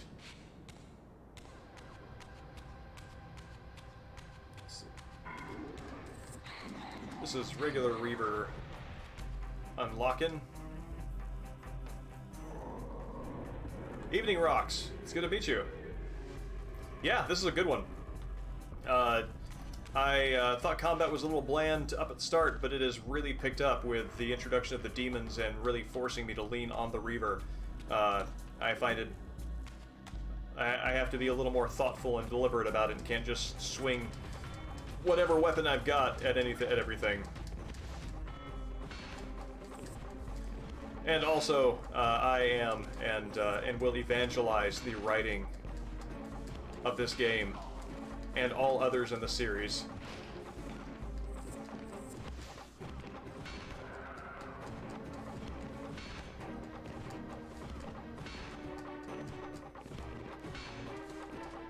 Swink. Yes.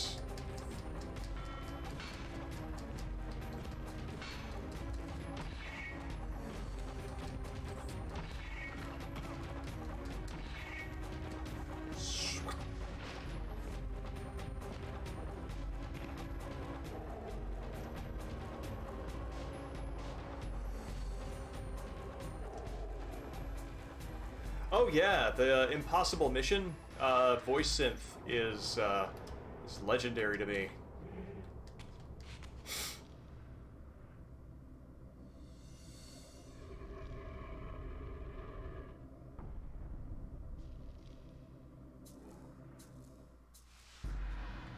That's really interesting. I don't think I'm at the second part yet. I might be approaching it. Currently, the saving system, unless you mean like by the second game, the way the saving system works by forcing you to go to little temples to save rather than saving from the menu.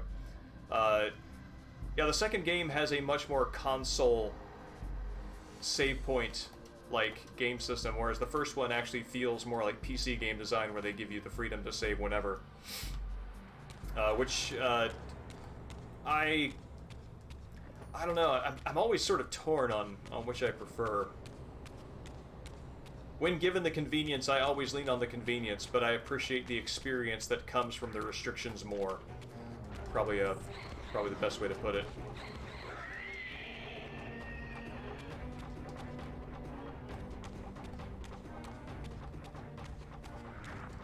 Actually, yeah, I think that actually answers the question that I kind of posed to myself at the opening or outset of this stream, which is whether it's better to have better to have a game where your progression depends on observation and context clues rather than waypoints and map markers, because without adequate context clues, you just get lost and don't progress, get stuck, and give up.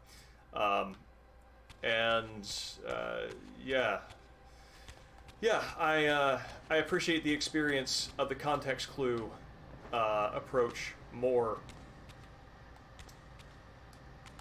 Though, if given the option, I will always choose the waypoint. So, kind of don't give me the option? I guess that's maybe my takeaway.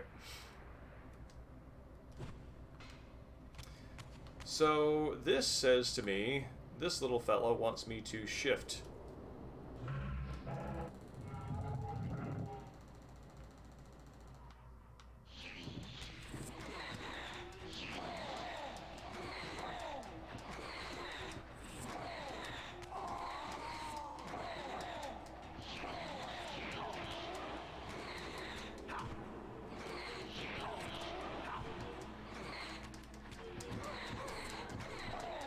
There we go.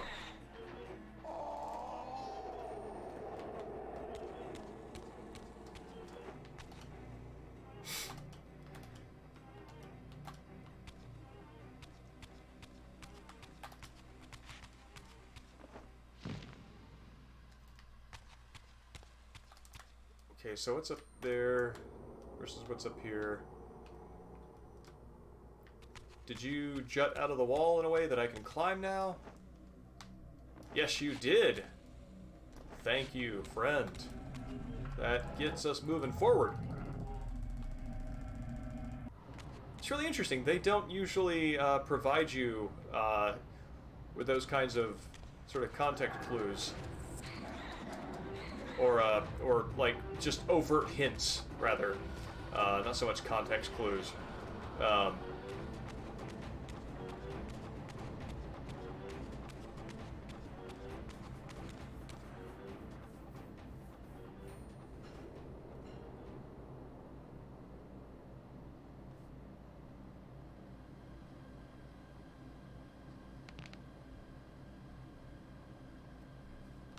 Yeah.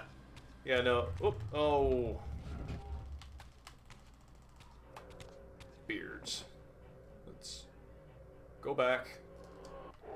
And respawn. I walked straight into that one.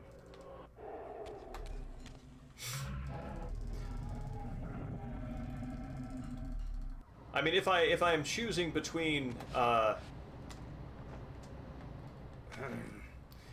if I'm choosing between game elements, game design ideas that are inconvenient or less convenient for the experience they provide, forced like save points rather than free saving is not the hill I would die on. So I'm actually fine giving that up if it comes down to it. Okay. So maybe I gotta close this thing. I'm glad I played with that. Whoosh. Yeah.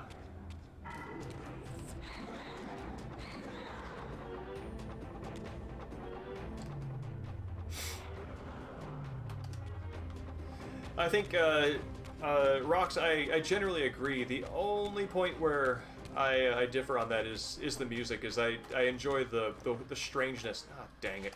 I enjoy the strangeness of the music of the first one a little more than the music in this one.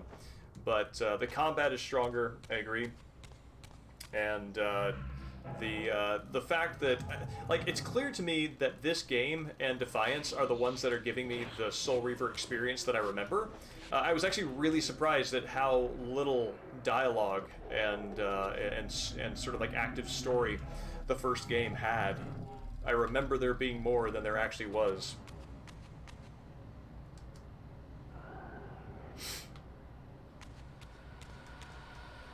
Iceman Dan, I generally agree. I like autosave when it is necessary to the experience, like in a Souls game where, you know, they want you to keep the consequences of your actions, or, you know, etc.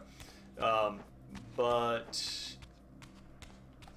I like having the freedom to make that choice myself.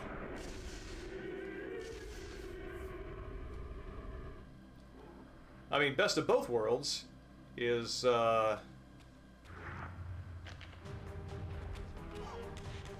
yeah, friend, I am not taking that bait. Best of both worlds is letting me free save and also having an autosave, like the Yakuza games do. So I can go back to an old save file should I wish.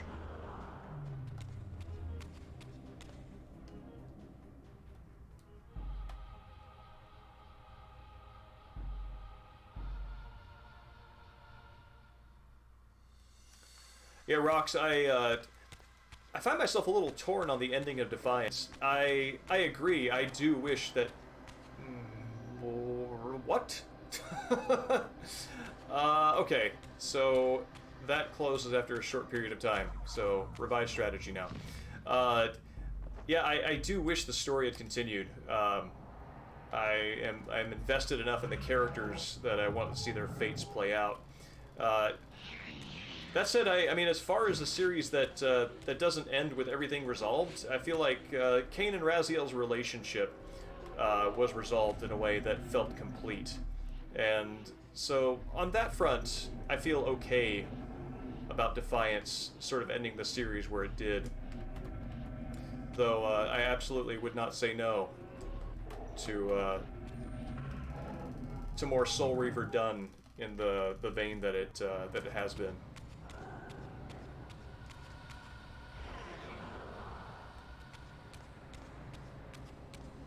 Okay.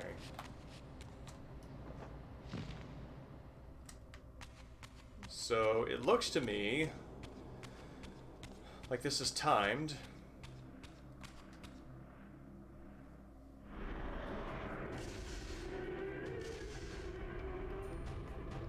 Now the question is, how close can I get before this thing annihilates me? Okay. So that's how long I have before that thing closes.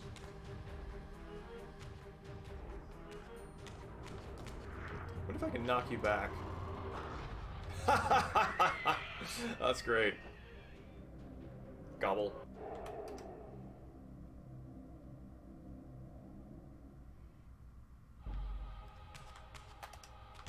Yeah, I agree totally. That's something we were talking about on a previous stream, which is that Kain is one of the few mastermindy villains who has a level of arrogance that he actually winds up proving himself deserving. It's not an undeserved arrogance. That's absolutely who he is, and only he could be it. All right. So now, gonna sprint back and listen for it closing. And okay, so it closed when I got far enough away from it. Excuse me. So what does this mean for me?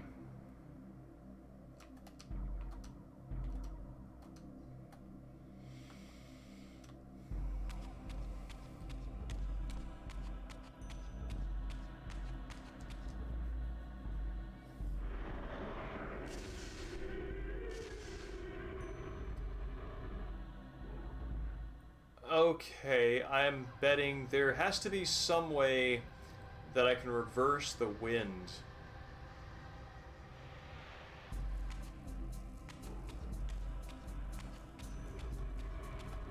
Because if I can reverse the wind, then I can travel back that way.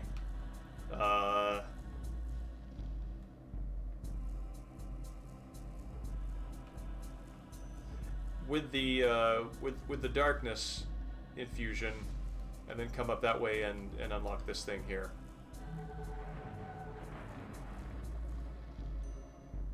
Yeah, that's right.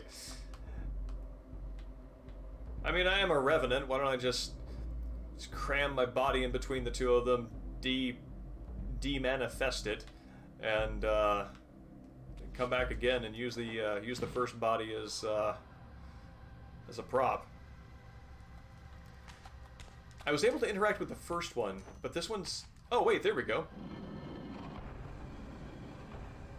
Cool. Thank you for calling my attention to that. It was so far above Raziel's height that, I guess I assumed that it wasn't interactable.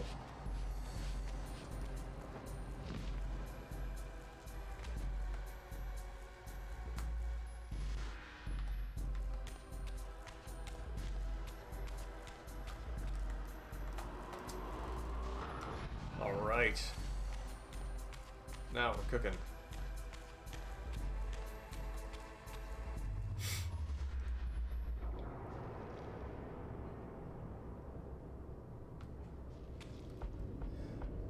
And yeah, Rox, that is an interesting point because a difference between the two of them. Oh wait, is this permanently up now? Because if so, I see something over here that means I probably need to shoot it. It's an interesting point because in that sense, Kain is a tragic figure in a different way than Raziel, but a tragic figure nonetheless. But a difference between the two of them is that Kain does not make his tragedy all of his motive and all of his life. He kind of grows up into higher priorities.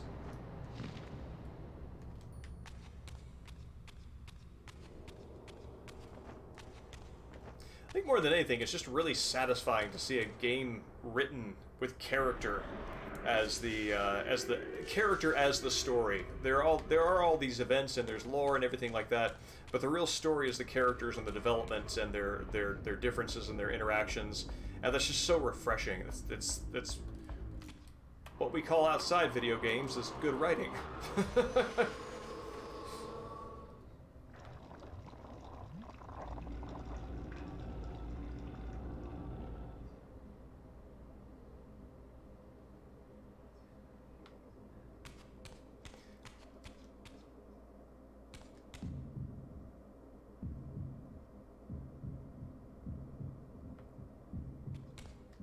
What is this?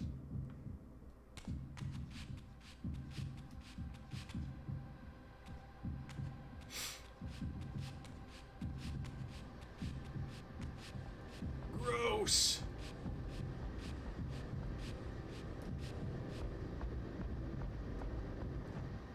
Clunk.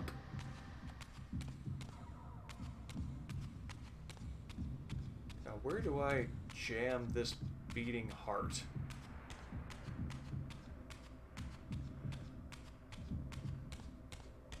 I wonder, is this the heart of Janice Aldrin?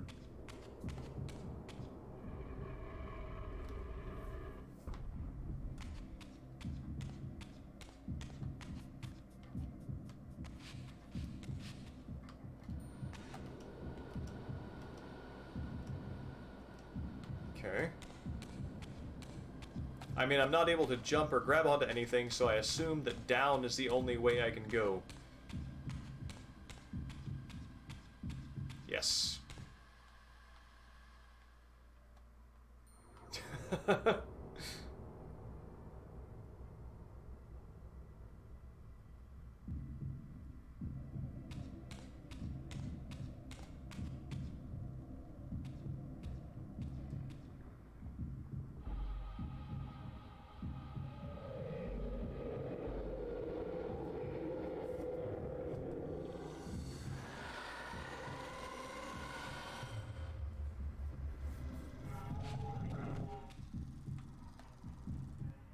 That is gruesome and cool.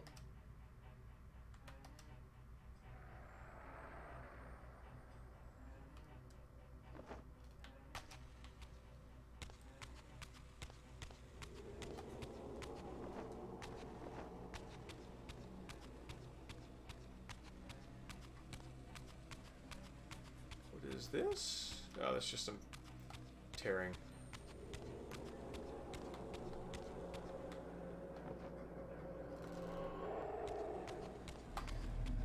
Yeah, no, it is a pleasure in the cutscenes to watch Kain doing his Kain things. He's a mastermind on the same level as Revolver Ocelot.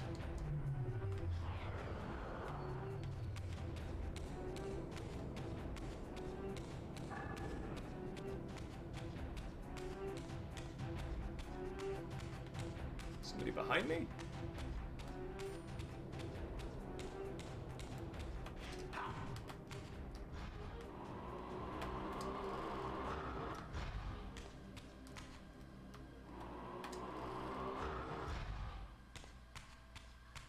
This?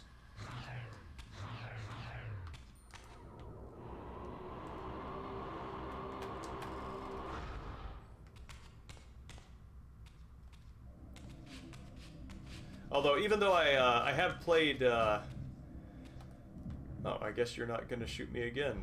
I bet that mouth opens up in a way that helps me progress.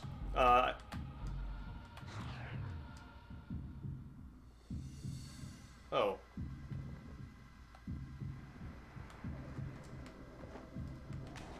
Put it here? Even though I have played Defiance, and I do know how it ends, I actually haven't played these games in many years, so I'm sort of rediscovering them. So...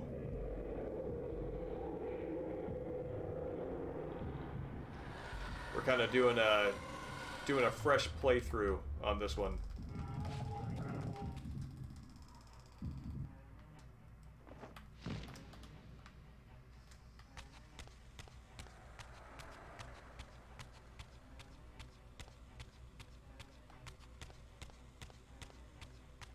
It's a really great series to come back to, and I'm very pleased to see that the things that I like about it hold up. Even this far after the first experience. Okay, so that's the red thing. Oh, I wonder if there are different artifacts that I need to unlock each of these things. Let's take a look at what this is.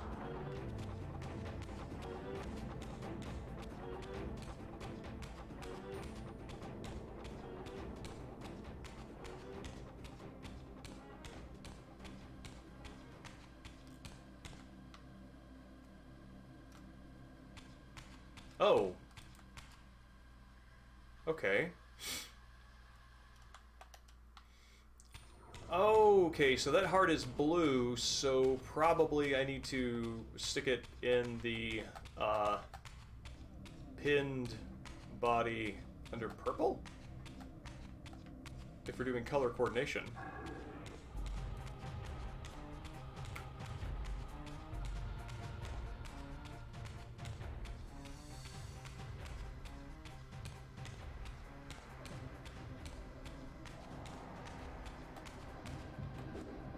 Pardon me. Sorry, I know this is kind of rude.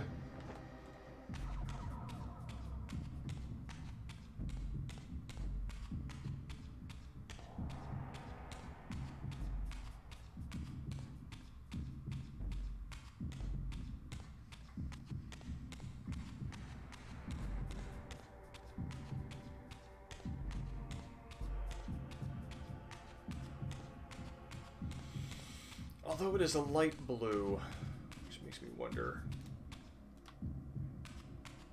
Let's try it.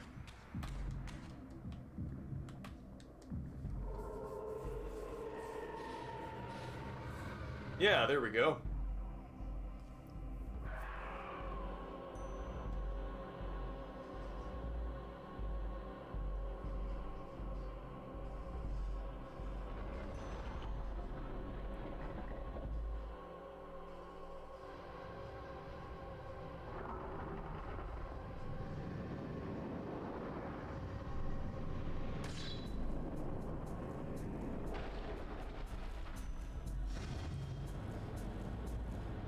Raziel's getting his first taste of what it must feel like for every other soul that he has eaten.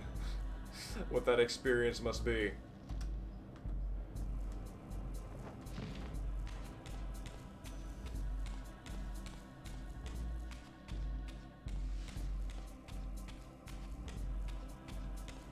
Okay, so I'm... Oh, hey, that lets me fly up. I am betting that the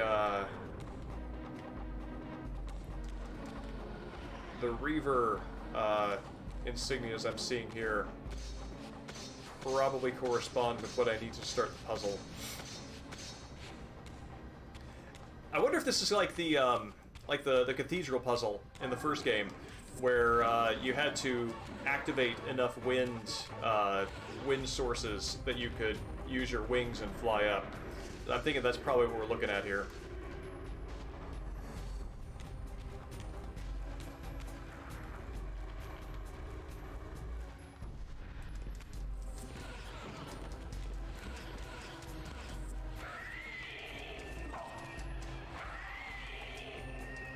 As it's so gratifying once you kind of have to thump on an enemy a few times with a Soul Reaver, and then you charge it up and the next one just takes 2 hits. You can really feel that sort of downhill rolling momentum that just makes the Reaver stronger and stronger. It's great.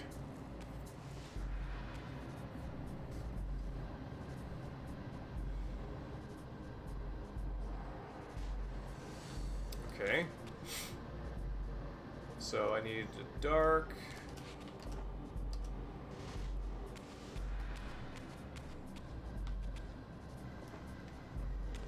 Is this a staircase I can climb? Nope.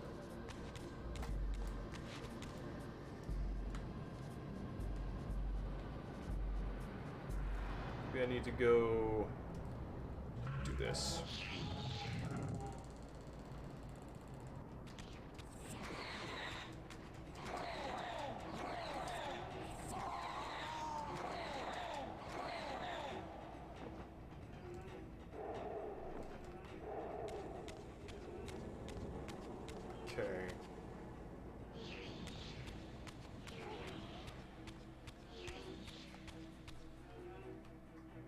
See, is there anything in here changed such that I have access to new places? Maybe? Wonder if that was always there. Okay. yeah, let's try this. Alright, great.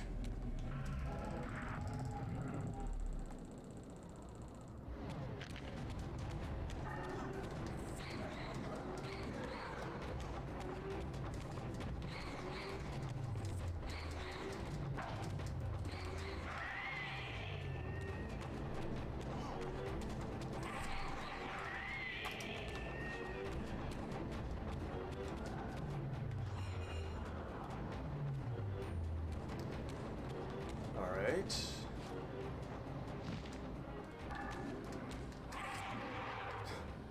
Wow. Got him with one shot.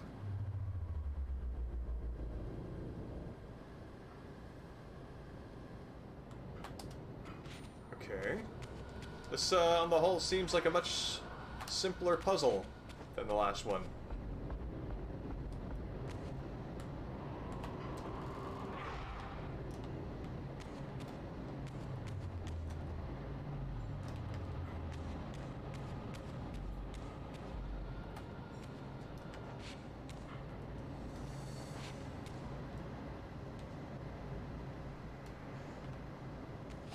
Yeah, here we go.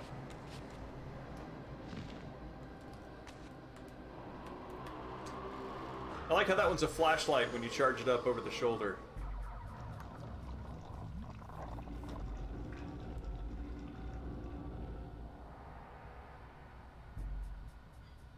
So it appears that I am grabbing from these sort of murals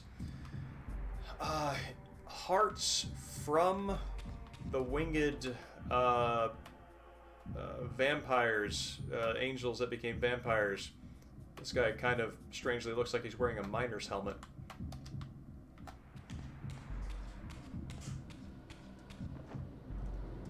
So this whole puzzle of freeing the hearts and dropping them into the bodies absolutely has the feeling of a sort of a pilgrim uncover the truth for yourself kind of story. You're right, it is a glow stick. I used to give these things out to kids at Halloween. Real popular back in the 80s and 90s before the FDA cracked down on that.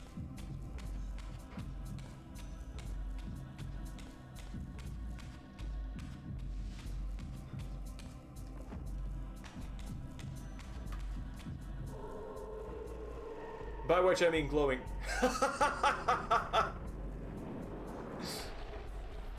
That's great.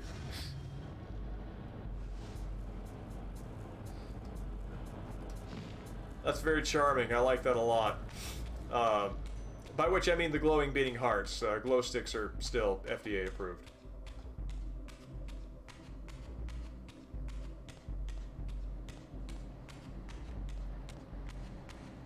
Alright, so now I just need the red one. I did the sun one. I believe I did the regular Reaver one, and now it's time to do the darkness one.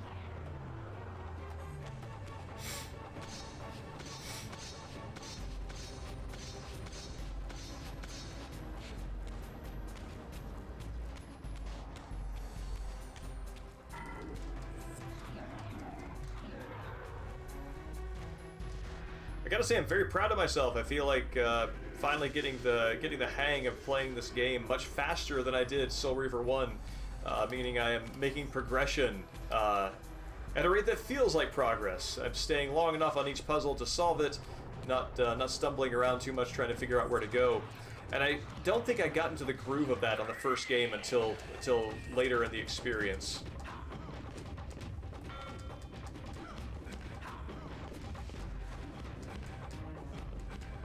Swink.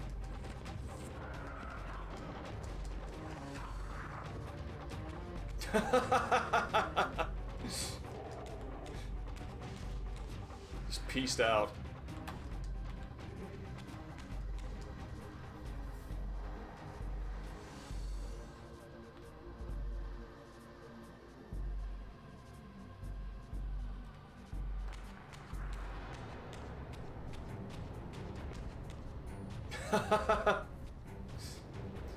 Don't attack me, boys. Got a cutscene. Oh, there we go. Polite of you to wait.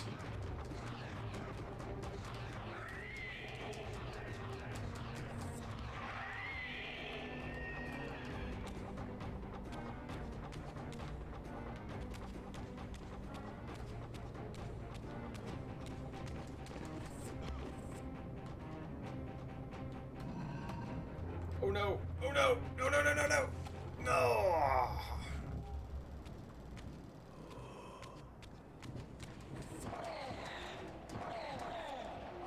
I hope there is another infusing thing around here.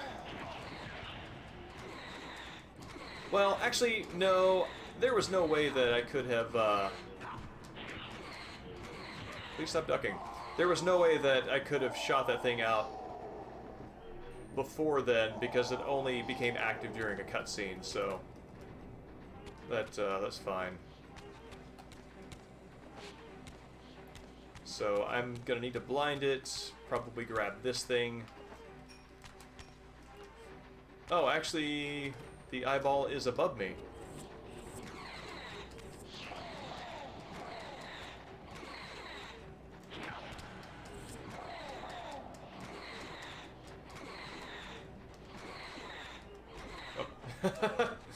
Like, why am I not advancing? Maybe I should look at the screen and see that I'm on an edge.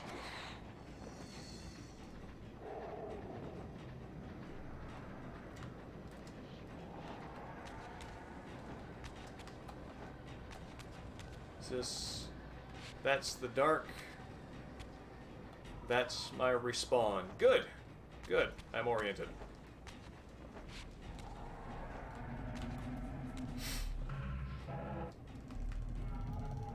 Yeah, the main thing that I remember about Defiance, I don't remember those things, but the main thing that I do remember is, okay.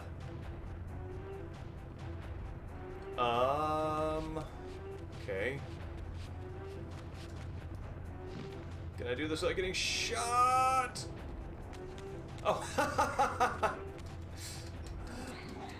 that's cool. I don't think I've ever been able to walk on a ledge like that before, and I'm wondering if that was intentional? But the main thing I remember about Defiance was how much more Devil May Cry-y like the combat got. Which, you know, I like third-person brawlers, so that works for me.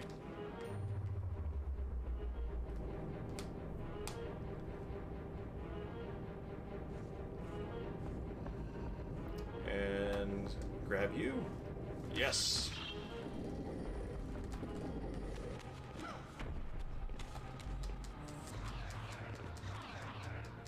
Oh, wild.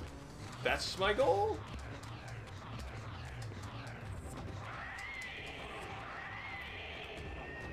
Oh, okay. Yeah, gotta grab this and move it so I can put the Reaver in that slot. What if he does his little push? Yes, he does!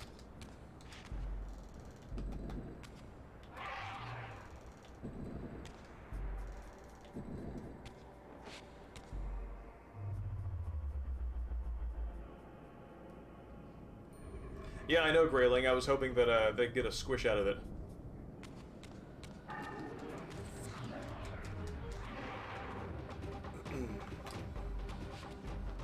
See, did that permanently blind it?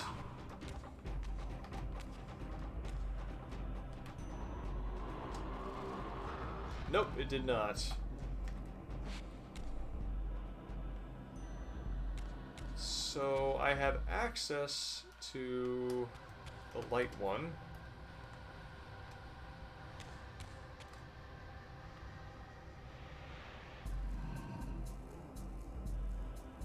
I guess I'm gonna see, is there anything up here? I'm gonna take a look up high, see if there's anything that's valuable up here, and then come back. And I think I'm probably supposed to activate the light Reaver and then run back through that gate.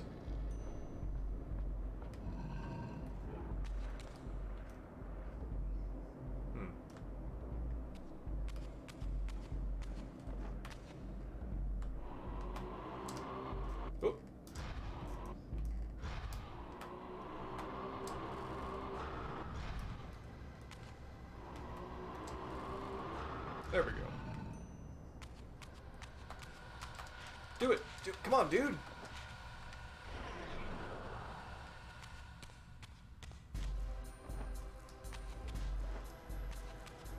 Whew, okay.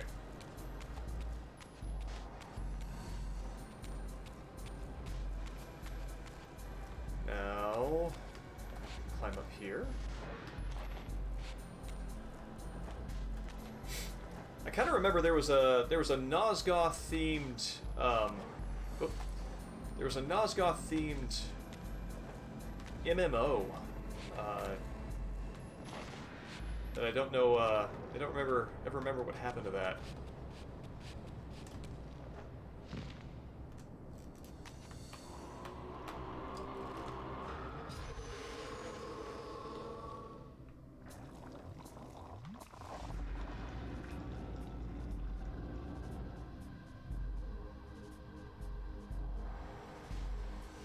Alright, here's the third gummy.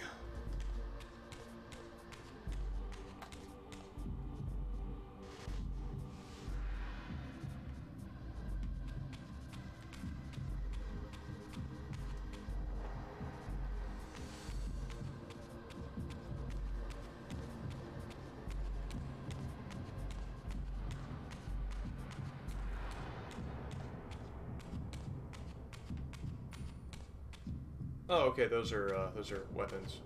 I thought for a second that they were the wall-mounted spikes that that you saw in the first game, but that doesn't really have a place in the way this game goes.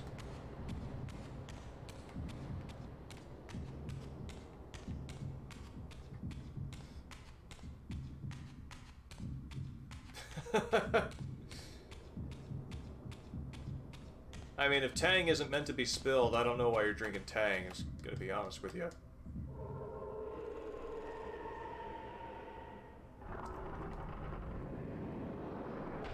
I love the scamper and the caution. That's so good.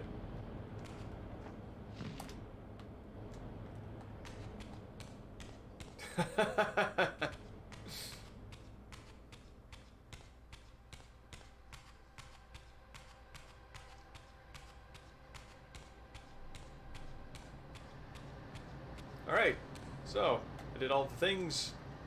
Let's go up.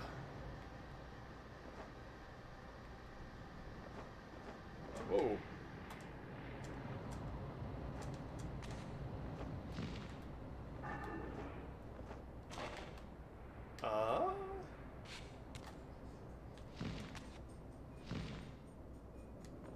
Oh, maybe I need to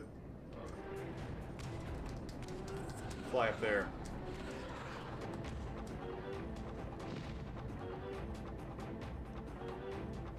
Yeah, there we go. I mean, honestly, Portal would not 100% be beyond the pale for this game. Okay. Alright, I did it.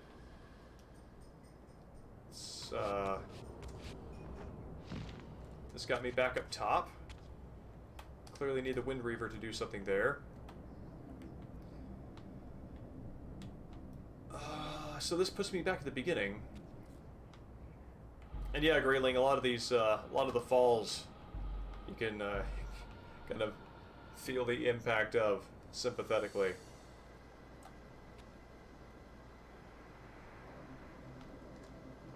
Is this a new door that's open? That looks like a waypoint that I haven't activated. Pardon. Okay, this might be my way forward?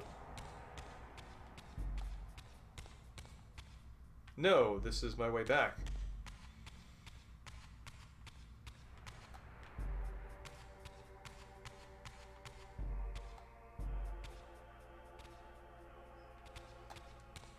Huh. I feel like I'm missing something back here that that wind gives me access to. Let's just take a look around. Oh, that's why the waypoint was deactivated, because you only have one activated at a time. Oh, no, no, no.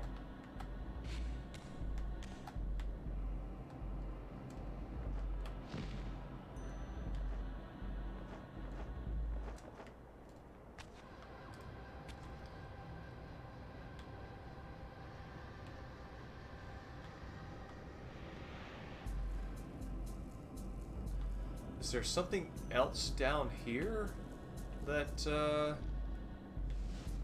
I missing? What's this over here? That's the light. There's nothing there. Yeah, that's the dark.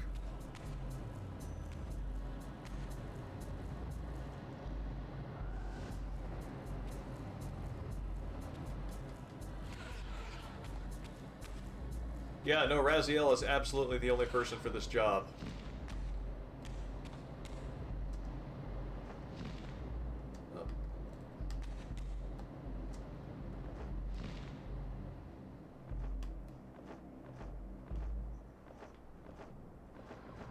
Oh, that's getting me kind of higher up there. No, no, no, no!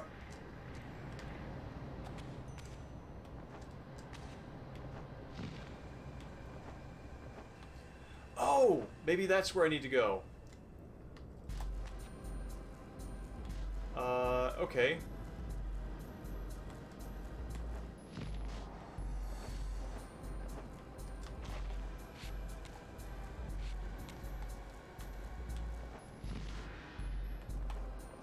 Although this seems to be where it kind of caps off my my ascent. Nope, nope.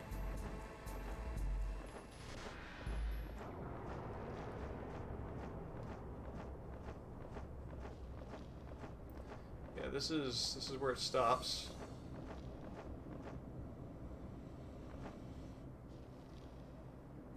Can I get in there? Nope.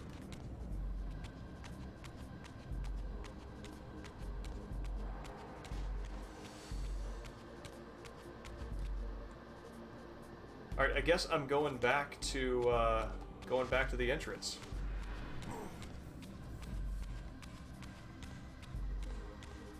Yeah, I know that Defiance caught some guff for being samey between Raziel and Kain's gameplay, but story-wise, I thought it was an interesting suggestion that they had, in their own paths, become equals, rather than Raziel still just Kain's lieutenant.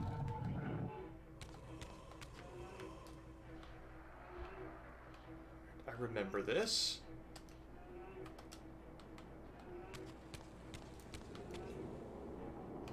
Okay, this is the mural room.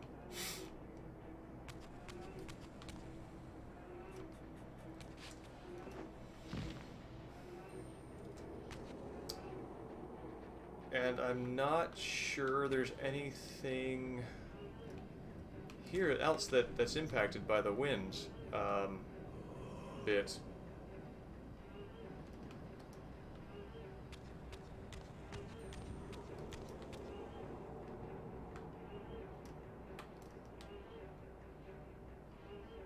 Oh, there we go.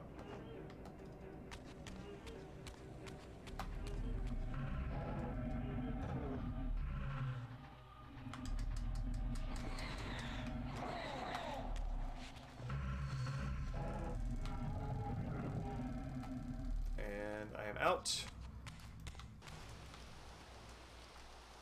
And that's the entrance to the temple, so anything that's important has to lay beyond here. Okay. I don't think there's anything in this room for me to do.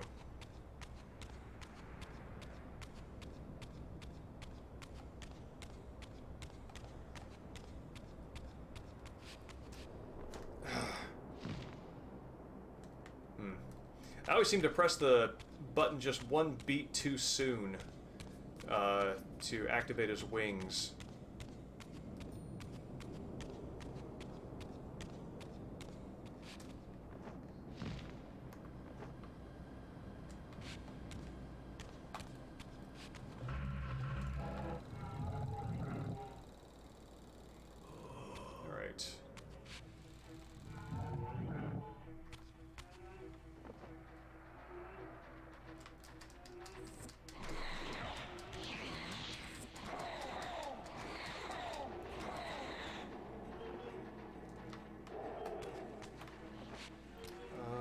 Where's my respawn point?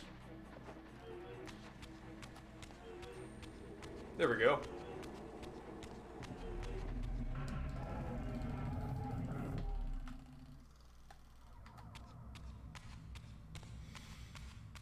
Okay, so to get past whatever this snake trap thing is, I clearly have to have the air reaver. Can I do something here? Which I need to acquire before I come back here. So there's got to be something else down here that I'm missing.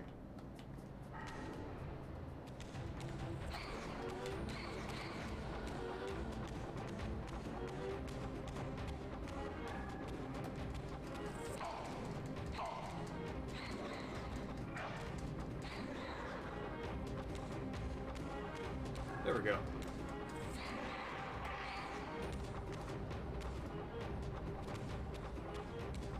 Is there something else I need to do down here?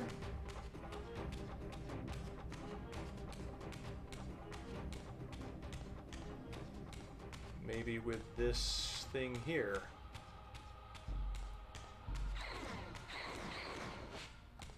I do hope there will be a conclusion to the story eventually as well.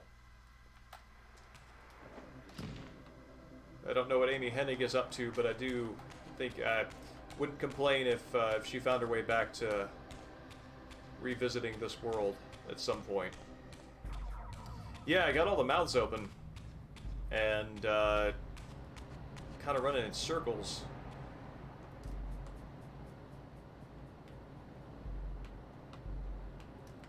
Well, maybe...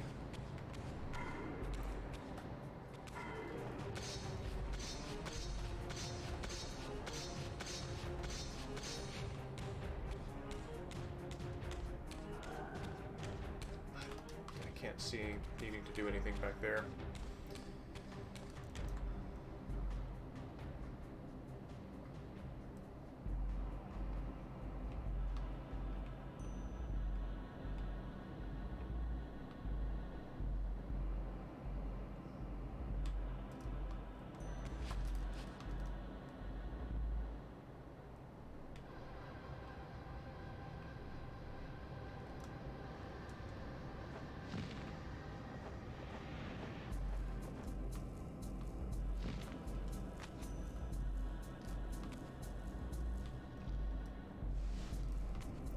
Well, I do see the shift insignia on some of the architecture, so maybe that's...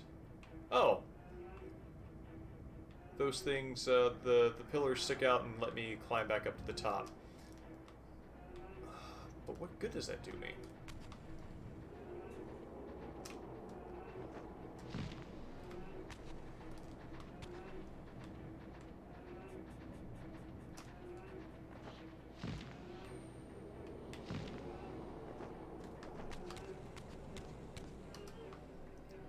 This might be the point where it is staring me straight in the face, and I need to look at an FAQ to poke me in the right direction.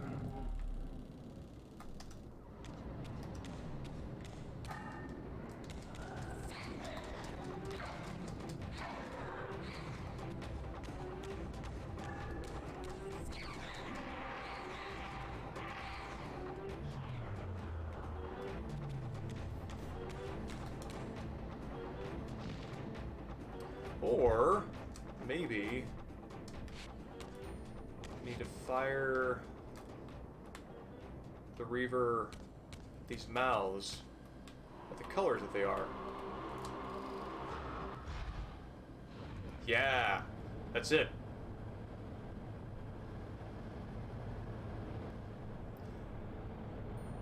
That's right. There's no way that I could get the Reavers forged, except down here, and I need the wind to get me back up here so I can fire at that thing. Oh! Alright, here we go.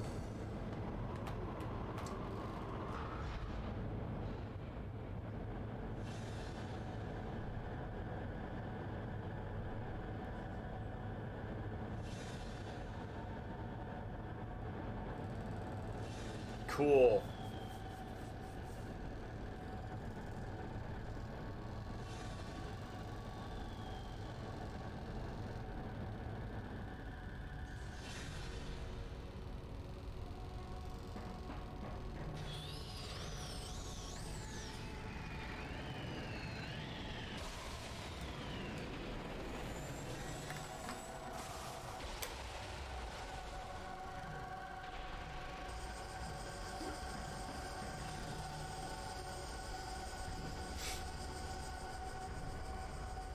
Yes, that is an instance where I am glad that I waited the 5 seconds longer in the state of boredom before searching for the quick answer.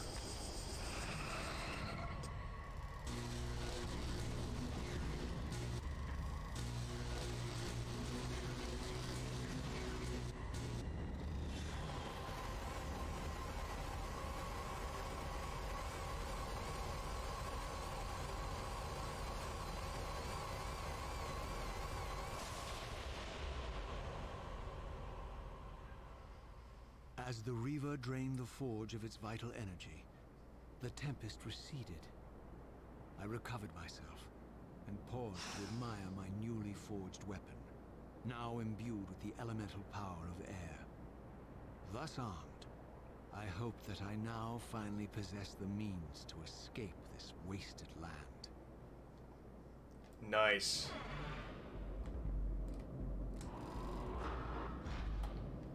Okay. Here we go. Oh, I've seen these symbols around. I see. So those little vents that I've seen on the ground are for the Air Reaver.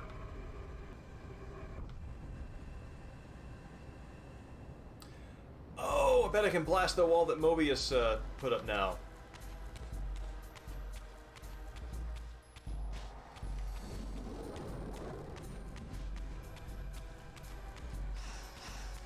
Yeah, it is really good.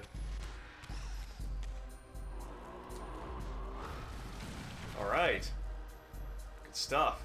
This elemental Reaver I discovered had the power to obliterate barriers that were cracked or compromised. At last, I had the means to open that ruined time-streaming chamber I discovered so long ago in the swamp. Now, perhaps, I could leave this wasteland and return to an era when Janos Ordrin still lived. Right.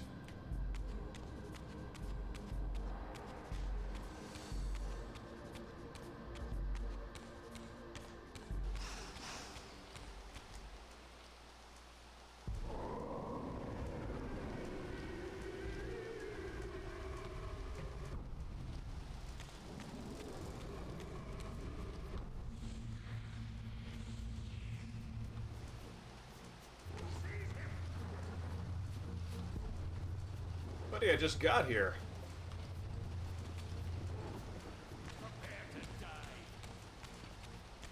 I am gonna just run past all these dudes. I don't think I have any particular need to fight them. Although I'm curious to see... Oh. I thought maybe because it was an Air Reaver that it would knock them back a little further. Oh, that's really cool. With the Air Reaver imbued, Raziel has kind of a vapor trail behind him. That's neat.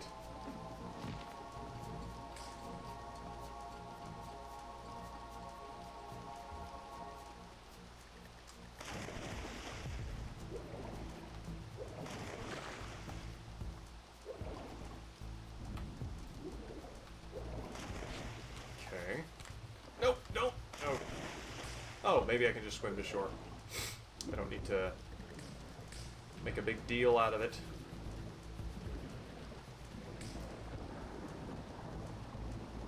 Or nope, looks like that is in fact what I gotta do.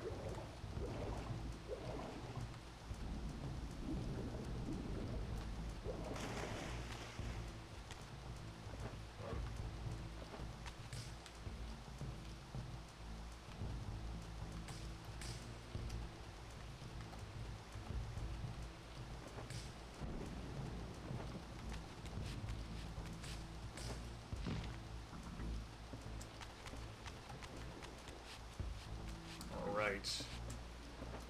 Good.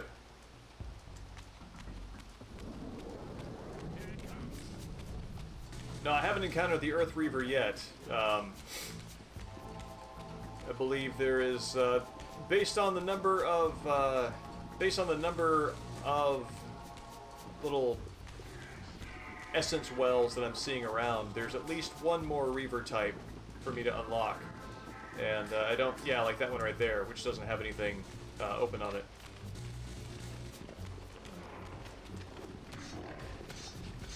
So there is one yet to go.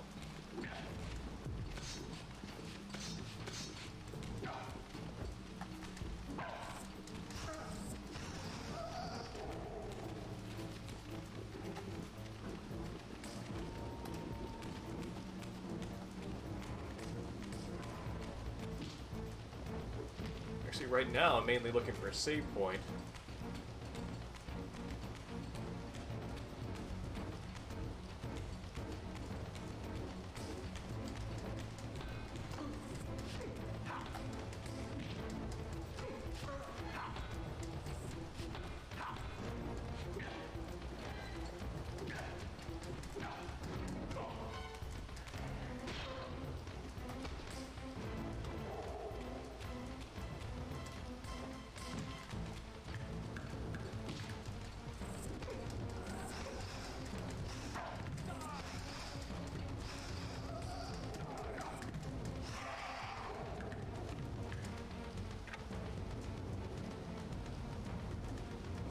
Okay.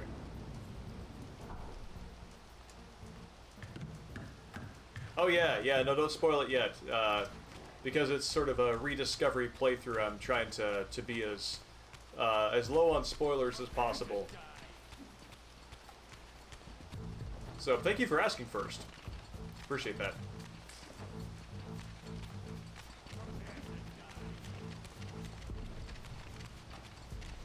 Okay. Going backward through town. There was a save point in town, I'm pretty sure.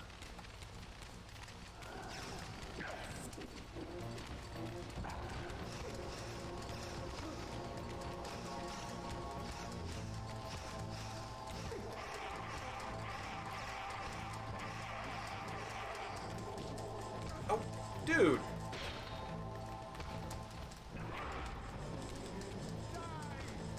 You've got a completely powered up Reaver, and you're gonna hit him with a butcher knife?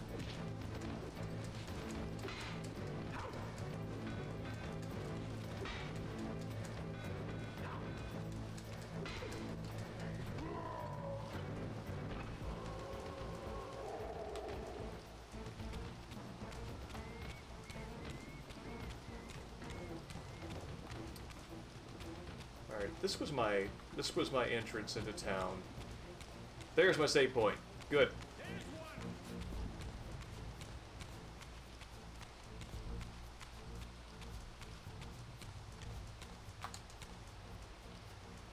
Alright, so we got the Wind Temple done. That's awesome. So, what I'm going to do, I'm going to cut the stream right now for Soul Reaver 2. Rox, it's good to meet you. Thank you for coming out. I'm going to do Soul Reaver 2 again on Saturday of next weekend. 7:30, 7:45 Pacific Standard Time. That's around the time that I start. And hope to see you out then if you'd like to see more Soul Reaver. Yeah, no, I love the story in this at every point. It's so good. But what I'm going to do right now is I'm going to switch over to a Commodore 64 stream. We can get some really nice chip tunes from that SID sound interface device. So give me 1 second. I'm going to cut this. I'll get some things set up, and I'll be right back.